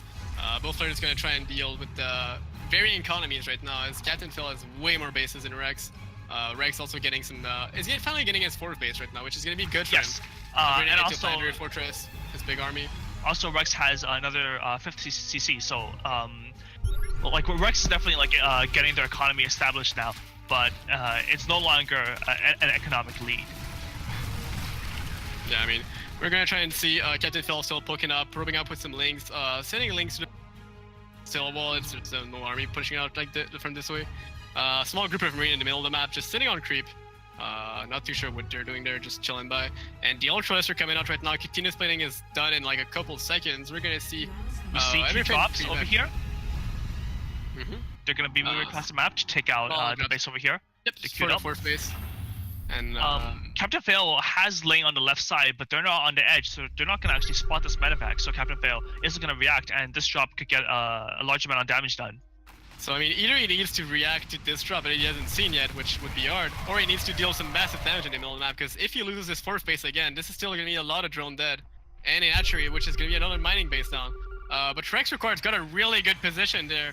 This Captain Fail fourth should base not is be not attacking going this. down. Okay, Captain Fail's just Oh. taking 3 tank shots. Like, This is a terrible choke. yeah, no, it's not that good. I mean, there wasn't too much damage done, but it was. And the not fourth base is good. getting under fire right now with the two medivacs and Marines. And that's Marines getting these shot Marines down, are all gonna kill a the shit ton dying. of drones. And Yeah, the Captain hatchery Fail is is 157 drones. Like, this is pretty bad. But 14 drones are on the way. So, you know, in this position, like, sure, it is like a good amount of damage, but it's not game-ending damage because you do have a lot of bank, a lot of money to rebuild those drones. I don't feel like there's gonna be any game-ending damage until like something actually massive. Both players having a bank, having 200 supply, getting their upgrades, getting like between 5 to 7 bases sometime. Except for X should be taking his fifth, but I mean, just Yeah. one base dying is nothing too big to worry about. We Which, do I mean, see, the medvac you know, is lying around in the back. yeah, just being super annoying. Mhm. But Captain Phil is just staying. This is not actually a good move by Captain Phil staying there with like the whole army. They should be like you know, okay, this is good. Like having one ultra can deal with these Marines, and then just like moving the rest of the army out to, you know, position around the map, make Mhm. sure that the Terran army doesn't just get to like freely walk into a choke or something like that. Yeah, I mean, there's a couple of things. Like Captain Phil going for the infestors right now, while We also Rex see a is going Liberator. for nukes right now. Liberator, sieging up that base and denying a lot of mining. All those drones stop mining. We do see a sport crawler started. Oh, we also have to see at the same time the medevacs have dropped off. There are corruptors out, so the corruptors, they were dealing with the medevacs at first, but they should be rotating over to the other base on the right side to deal with the Liberator right now. But no, they're actually just chasing the medevac. Yeah, so this Liberator is just like denied mining for like forever. Yeah, I mean, this is just, I mean, it's just been like 20 or 30 seconds. But it's just, Rex Ricardo is just happy to sit back on his fourth base, getting his macro up, getting his production up, getting to his late game fantasy army right now. Yeah, definitely. There's not a lot that Rex Ricardo can do to move out. Like, you can't exactly like push onto creep against like Ultra Lane Bane. It's a really risky thing to do because you need your Liberator siege, you need your tank sieged, and Rex also needs a higher ghost count. I mean, he would like to get a guy ghost count. I think he's on 200 supply. I mean, he's on 199 supply, so. Yeah. It's gonna be At quite hard last, to get even more. the Liberator is being taken out by the Corruptors, and so Captain Fail should be sending those workers back to mine, but I guess the workers will transfer to the middle base. Captain Fail is like only on 64 drones, so the economy of Captain Fail like right now isn't too great, but again at the same time this is maxed out, so But we're gonna see him the drone count does drop back down a bit. tank shots for free right now in the middle of the map. Captain Phil sees the like the shimmer of the ghost, so Captain Phil's chasing after the cloak ghost, which is going to nuke the space. But the overseer should be on the way, and so this should be a wasted nuke and a dead ghost. So you know that's a bit of resource down the drain. Nukes are extremely annoying, but they're also not free. So as long as Captain Phil doesn't get hit by a nuke, that should be like just a lot of wasted resources from the Terran. Strangely enough, I wouldn't even say this nuke was wasted in particular, because the amount of units Captain Fell lost passing through the middle of the map into the choke with the Liberators in the tank, and the Ghost sniping a couple Ultras. I mean, a nuke is costing resources, yes. Ultras are in a quite very, expensive very too. indirect way. That's sort of more on top of Yes. more part of Captain Phil messing up. But you know that's what nukes do. They force your opponent to mess up. Yes, because I mean, it's something else that you gotta make sure you focus on. You gotta find the ghost. You gotta find where the nuke is. You gotta evacuate. You gotta kill. And if you get it right, the Terran wastes a bit of resources. If you get it wrong, you lose 20 drones. You lose some units. You lose your queen. You lose half your net hatchery. And You we're gonna can even lose your drop whole the army. fourth base right now. Marines dealing some more damage to the fourth base, forcing the drones to pull back off. And we getting see even some Ultra more run by killing a planetary, so Rex acquired like stuck on 4 bases. We haven't talked about it for a while, but I feel like this is the third Ultralist, or the second one. There was an Ultralist earlier on that just denied an orbital command, which was burning down and killed it, and then there's another one just forcing off these CVs and killing a lot of them. And we're gonna see the drops keeping on the left side of the map on the fourth base. Medvac finally getting picked off. There's only 5 Marines up in the corner. So there Marines- are like a hell of a lot of infestors coming out, Mhm. and these infestors are basically the counter to ghosts, because the ghost snipes are of course cancelled by the fungal. Infestors, casters, good unit. A nuke in the middle. Captain fails sees the dot, so pulling the drones. But like I can say for sure, like having like this liberator over here and a nuke in the middle, and like marines stemming in on the left, and like more marines over here. Like these are 4 places where there's like where some of my attention has to go, right? And I just can't deal with all of them. Obviously, the nuke is the first priority, and then the liberator is the second priority. But because I couldn't like deal with everything, I got my expansion canceled. So that's the power of pulling your opponent apart.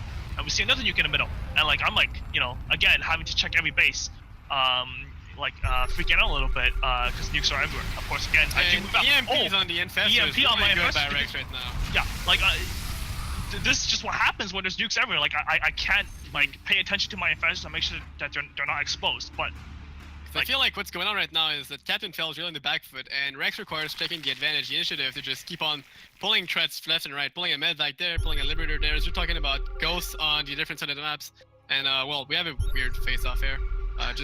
Marines and Ultras, they're in vision range too. This is the funny part about it. they're just like not doing anything. Like, truce. Okay, I don't want to die. But yeah, I mean, it's pretty much about straining your opponent apart in these late game scenarios. It's just about getting small wins here and there until you can your opponent misses a big thing, and then when the big thing that your opponent misses, for example, if you miss a nuke, if you get an engage and there's no siege tank somewhere, this is where the game really turns, because little things don't change the game. We see another liberator on the left side, queued up to siege the bottom left base. Like, and we also see another ghost queuing up to nuke the center base. Mm-hmm. So again, multi-pronged pressure, just like constant pressure on me, and it's like kind of freaking me out a little.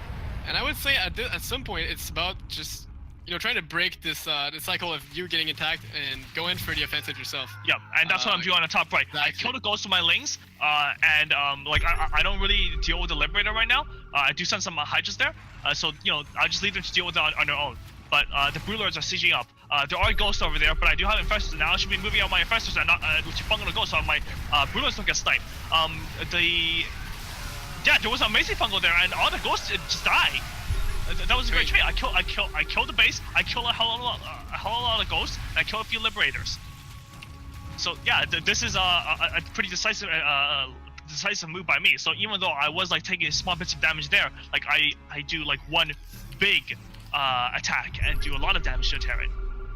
I mean, this is really good right now, because as we were talking about as we normally talk about in most of these super late game games, this is about to be in the point where resource efficiency comes into play.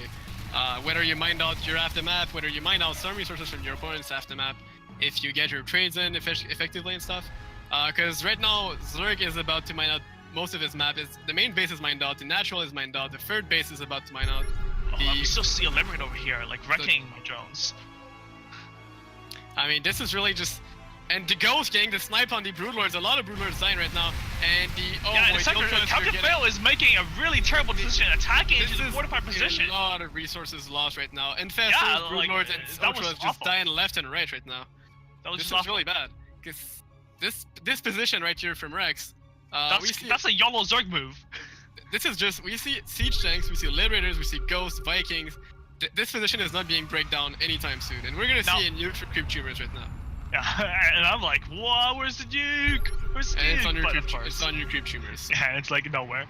Of course, at the same time, the Terran can't exactly push in because my infestor is still alive and I still have some broodlords out. So if the Terran tries to push in, I'm gonna fungal the hell out of those ghosts and just take a good trade. So neither of us can attack into each other, and that means that we just have to like sort of sit back and like look for try to rotate around a map and find openings.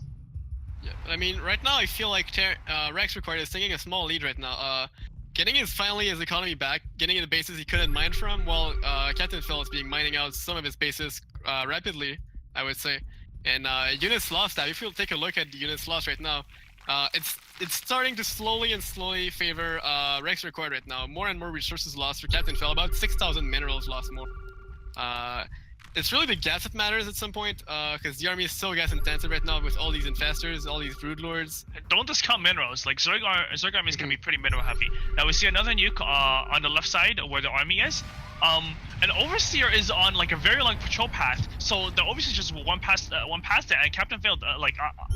I don't really see where the ghost is exactly, so I'm just like, oh crap, I gotta pull away.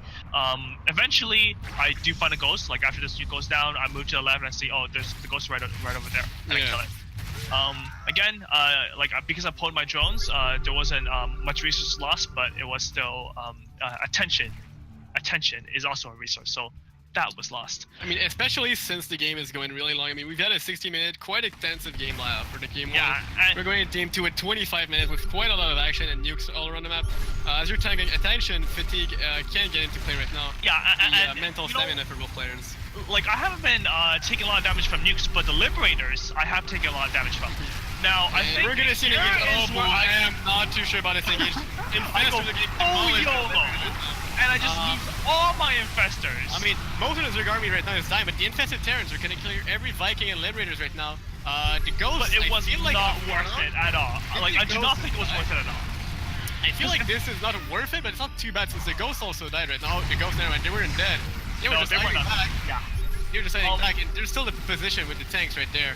Well, like if you look at the resources lost, it doesn't look that bad, but you have to keep in mind that infestors, they don't cost a lot of resources total, they just cost a hell of a lot of gas. And that means even if it doesn't show up on the resource loss tab, it definitely hurts a lot more than just like losing like a bunch of lings, because they only cost minerals. And we're gonna see another ghost by the center left base. Overseer sees it, not sure if it's been seen actually by the players. But right now it's going to be dropping another nuke into this base.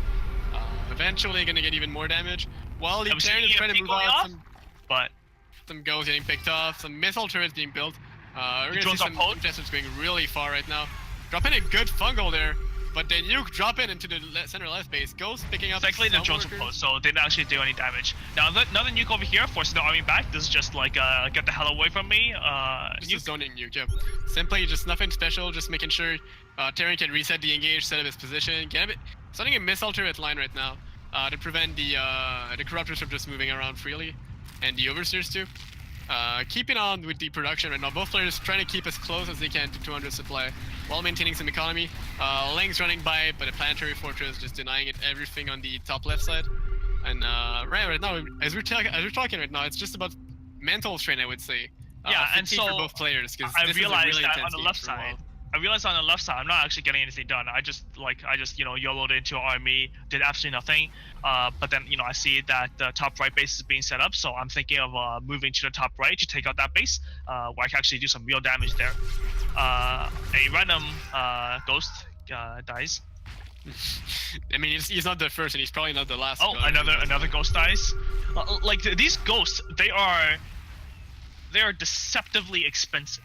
I mean, yes, they are. I mean, they're the most expensive, the Terran army has, I think, with the siege tanks right now. I feel like they're at the same time. I mean, I don't exactly know the cost. I don't play Terran, sadly. But we're gonna see quite a lot of ghosts getting picked up with Fungals and Broodlords. But another nuke being thrown off. Not sure where from, but this in the middle, might and go off. it's not a nuke. This might be going on right now. And there's a small bioforce picking off the archery in the center left right now for Captain Phil. Denying his mining base, because this is one of his last mining bases right now. Not that many mining left for both players, and the Ultralists are getting demolished by the Liberators now. And this is really bad. This is a lot of Liberators to go on to.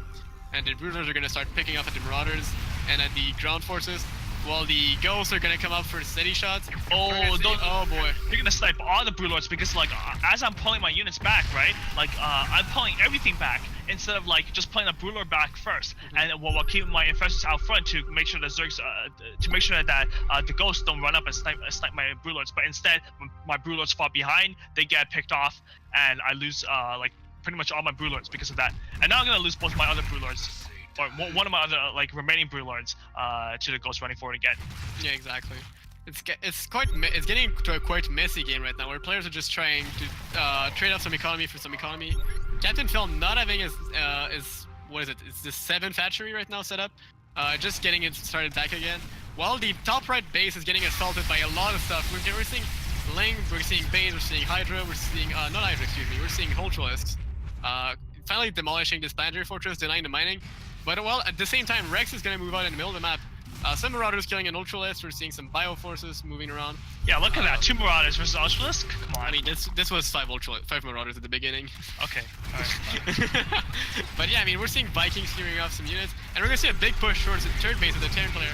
Alright. Ultralisk, The Ghosts are running up, and they have a nuke dropping on top and we're gonna see army. the Fungos not ending a big clump of ghosts right now. Only the one destroying the nuke. Is the nuke gonna fall off? No, the nuke's not gonna fall down. And we're gonna see some damage done, but nothing too serious for both players right now. This isn't like a killing blow or anything. Yeah, But we're still seeing he's getting sniped. we're just seeing, you know, these 4 Vikings in the middle, right, just shooting stuff and chilling by. There's like a small down in action while both players are just macroing up. We're gonna see more Bio, more Liberators for Terran. We're gonna see more Hydro laying Ultra for Captain Phil right now. There's units on both sides. I mean, we're at 30 minutes right now. This is starting to be quite a long game, as we could say. I mean, how many ghosts do we have in the field? We have 16 ghosts right now. There are more ghosts than there are Marauders on the field, which is, I always like to see these numbers go. It's always so funny to look at. Yeah, Captain Phil just trying to get his economy back. Both players totaling slightly under 100 workers together, which is really not that much. Scans being going down left and right. Yeah, it's just, you know, like when I really think of rebuilding drones, because there aren't that many bases to mine from, not that many mineral patches either. Nope, exactly. And so Rex Squire trying to retake the top right base, but there's creep there, and yeah, so Rex Squire is gonna have to clear that. Yep. 2 Marauders gonna be on creep clearing duty. Some Marauders and Marines gonna join up and finish the clearing up. Rex Record really has only a single mining base left in the center left. Gonna take back the top right momentarily, and the center left is about mining out. There's only 4 mineral patches left, and this isn't going too well for Rex Record. I mean, right now he's mining out. He doesn't have that much of a bank. Not too sure it's gonna pan out right now. He needs to be able to defend the center right base that is still left vacant. If he could get this base, defend it, and get his income there, this would be great, but this is quite far away from his units and his production. And we see some lanes and ultras there. You know, Just gonna clear everything and gonna deal with it. Yeah, But the ghosts are moving up to clear out the ultras. oh boy. This is a very expensive loss. These ultras dying to ghosts. Yep. Steady shots against ultras are just that good. So yeah, I mean, they're finally gonna be able to clear off this bottom, this top right base. On the left side, we see some corruptors clear out the liberators. They're sort of just ignoring the missile turret. I mean, they're eventually gonna die, but I mean, both sides are just trading up units. While the ghosts are getting out there, this is a lot of ghosts right now. Gotta be careful. There's a nuke on the way. Not too sure if this is the best. No, this is. But this the ghost was way too far up. And then Lings are gonna try and deal the damage to the top left planetary fortress. Corruptors are gonna try and try and destroy it. Not too sure. And there's gonna be a big push by Captain Phil in the middle map. We're gonna see fungal growth on the ghosts right now. Really good fungals. Catching off a lot of these ghosts. There is, however, 2 planetaries there, and there's like nothing there for Captain Phil to gain by breaking his position. But Captain Phil's gonna, you know, try to do it anyways. And the planetaries are doing like massive damage to the ground army. And all Captain Phil has left right now are like some Brewlords and Infestors, which, you know, it's pretty good. But like, there's only 3 Brewlords left, and the Ultra's gonna die. The Ghosts are gonna snipe a lot of the Corruptors, and even though the Ghosts are on low health, like a low health Ghost snipe is still a snipe. Yes, and now Marines coming from the left. But the fungals are really good, doing a lot of damage with the fungals right now. The Marines all left with like 5 HP each, but manages to clear everything left, and Captain Phil forced to retreat. Gonna have to reproduce another army right now, try and face off with what's left of Rex Record. Rex, as you said, he was trading quite efficiently with the planetary fortress there, but loses a lot of ghosts in the process. Still has a couple of them, but he's down to 8 ghosts, still has to reproduce them, and he's out of gas entirely, while Captain Phil is entirely out of minerals right now. Both players in pretty dire position. Rex has established the upper right base. It is, however, a orbital and not a planetary, and that means this Ultra, which is walking up there, can do some harassment. Ultralisk Combine number 7. We're gonna have some Bioforce on the left side, just gonna have to make sure these react in time, but the Ultralisk gonna have a field day in this mineral line. Oh my god, you're gonna 3, 4, and then he's gonna attract on these. And it's okay though, Marauders are good. I mean, look at this. Look at this. I mean, to be fair, it is still a small pack of units that are quite more valuable in terms of resources than the Ultralisk by itself. But yeah, I mean, it was quite handy in terms of just clearing it. But yeah, I mean, we're gonna see armies being reproduced in the middle of the map. Gonna try and see if any player can break it through. Captain fell with a bigger worker count, because he can still mine from. I mean, I was gonna say more than one base, but it technically is still one base. But it one is a base with very couple of healthy gas. base. Yes. While Rex Required only has a top right base that is still healthy because the middle left is just about to mine out entirely. Some infested terrains popping off just to clear off the liberators. Nothing too fancy. Just making sure everything's clear. I mean, as we said, every unit that gets killed right now is worthwhile because. And we see the Ghost going to the left to snipe the And this the fungal Brewers is really and a big big. fun- This is a really big fungal right now. The Only Ghosts goes are very low health, but there is a Medivac Cody killing them up, and they can still get their snipes off, and they do get their snipes off, and there isn't a fungal that goes down on them, so the Ghosts are gonna survive, and they're gonna get some value even after the fungal. They're gonna survive because there's no fungal with the clutch EMP that they've thrown out literally just before. And they're gonna try and snipe with like 5 HP each. The little broodlings are gonna try and get some kills on the Ghost. Really good trench users on the side of Captain Fell right now. And the losses are piling up for both sides right now. We're really in a war of attrition. Rex Required with 18 workers left. This is really not a lot. And we see 3 Ultralists going there to harass. Oh my god. There's no end to the Ultralisk harass in the top Yeah, right I mean, like, right 3 now. Ultras should be able to deal with this Bioforce, right? Nope, Marauders No, are I good. mean, I would say they should not be able to deal with in free space without the. I do not think so. Because they are prone to getting this countered. is... Well, to be fair, they did 0 damage. They got off 1 attack against those Bio, so it's, like, pretty silly. I mean, the bio right now is really. The bio is overstimmed right now. I mean, a single fungal would deal a lot of damage as the one broodlord. But I mean, there's nothing to deal with him. Like, anything that could normally deal with bio could be really good there. Just one Well, fungal, there is please, now, please, because- please. Nope. Because I was like the first infestor with no energy, but like the other had energy to do it. But all the bio is really low HP. There is 2 medvacs in the whole map for Rex Required right now. This bio is gonna need some healing right now, and both players we're now down to a super late game, 37 minutes game with 100 supply on each side and nothing more. Because Yeah, so no on more my side, resources. I'm like just spamming the hell out of Ultras because that's all I know how to do. In a late game, like my head You just don't wanna automatically micro, goes. you don't want to Yeah, micro. exactly. I don't want to micro like my units. Like why would I build anything but Ultras if I want if I don't want to micro? While Rex Required is going for a lot of Liberator and Vikings, still trying to mass him up, trying to heal his bio back up. The bio ball, although we normally try and transition out of it into the late game. Oh, and we're still. And we see a lane run by over here, denying the mining again.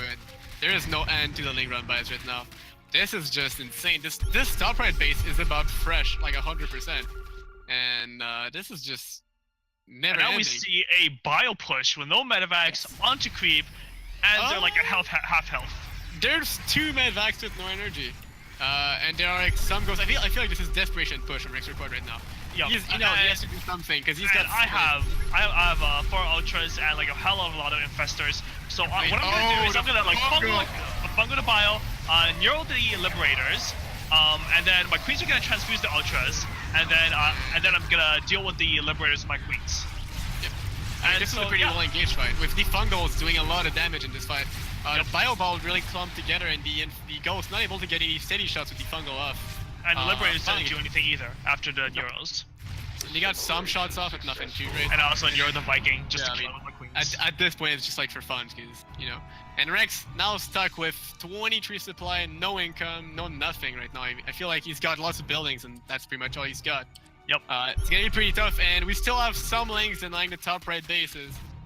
His last chance would really have been to drop some mules there and actually mine there. But for I mean, there's also a creep. Like I don't think the orbital can land. I think it's just an I think it can. I think it can. But yeah, I mean, the Zerglings are just killing off every single SCVs right there. We're gonna see an Hydralisk destroying a refinery on the middle left, which is kind of funny.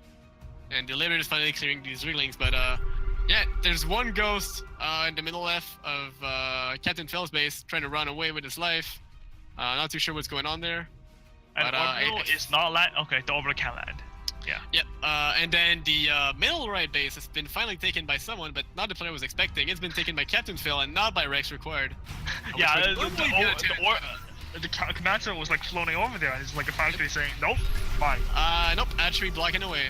So right now it's just gonna be trying to survive with what he's got, but he's got not a lot. He's got 2 Vikings, 2 Liberators, a Marauder, and a Ghost. Ghosts are against good, Electro but Army. not just a ghost. It is just a ghost. So I mean, and the ghost getting picked up, and Rex Record's gonna call GG to a 39 and 50-minute game. I mean, this was a pretty close game. I'll be honest. This went back and forth for the whole duration of the game. Spanning from the early game when it was really we saw some big action. We saw some good Liberator damage. We've seen some good Hellion run-bys. And spanning all to the late game with the nukes, with the ghosts, with snipes, with the Broodlord, the money fungals, as we've been saying in chat. There's been a lot of action in this game, and it's been really action-packed from left to right, from the beginning to the end. Yeah, I gotta say, when I was playing this game, like, it was looking pretty grim at first. You know, I was like, Yeah. I was like, oh, how am I gonna come back from this? But like at the same time, like, there was some nerves on my side, but there was also probably some nerves from Rex Required side, and like, I think the big deciding factor, right? Like, yes, it was a long game, but the greatest deciding factor there was that Rex Required did not make the 4th and 5th base fast enough. I feel like this is something that's really happened because as we saw, the top right base for Rex Record was still not mined out by the end of the game, while yours was mined out about 10 to 15 minutes ago, which really made a lot of resources that would not in his bank. If you had taken his expansion faster, you could have mined it out before you started attacking with Ultralisk, with Lings and stuff, and this would have been way better for him. But as it stands, I mean, Captain Fell, you've taken this ace match 2-0.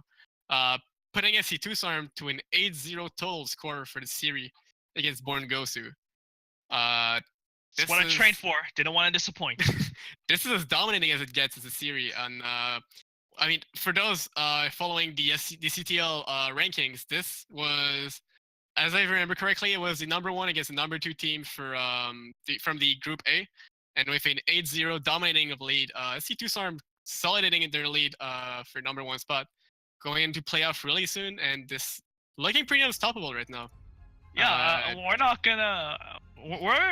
We might just like perfect the season.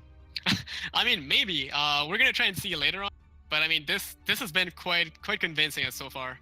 Yeah, well, I have to remember that Born Gosu was like the champion of the previous 2 seasons. So exactly, you know, newbie out of nowhere, ready to kill the champion, and we did. Exactly.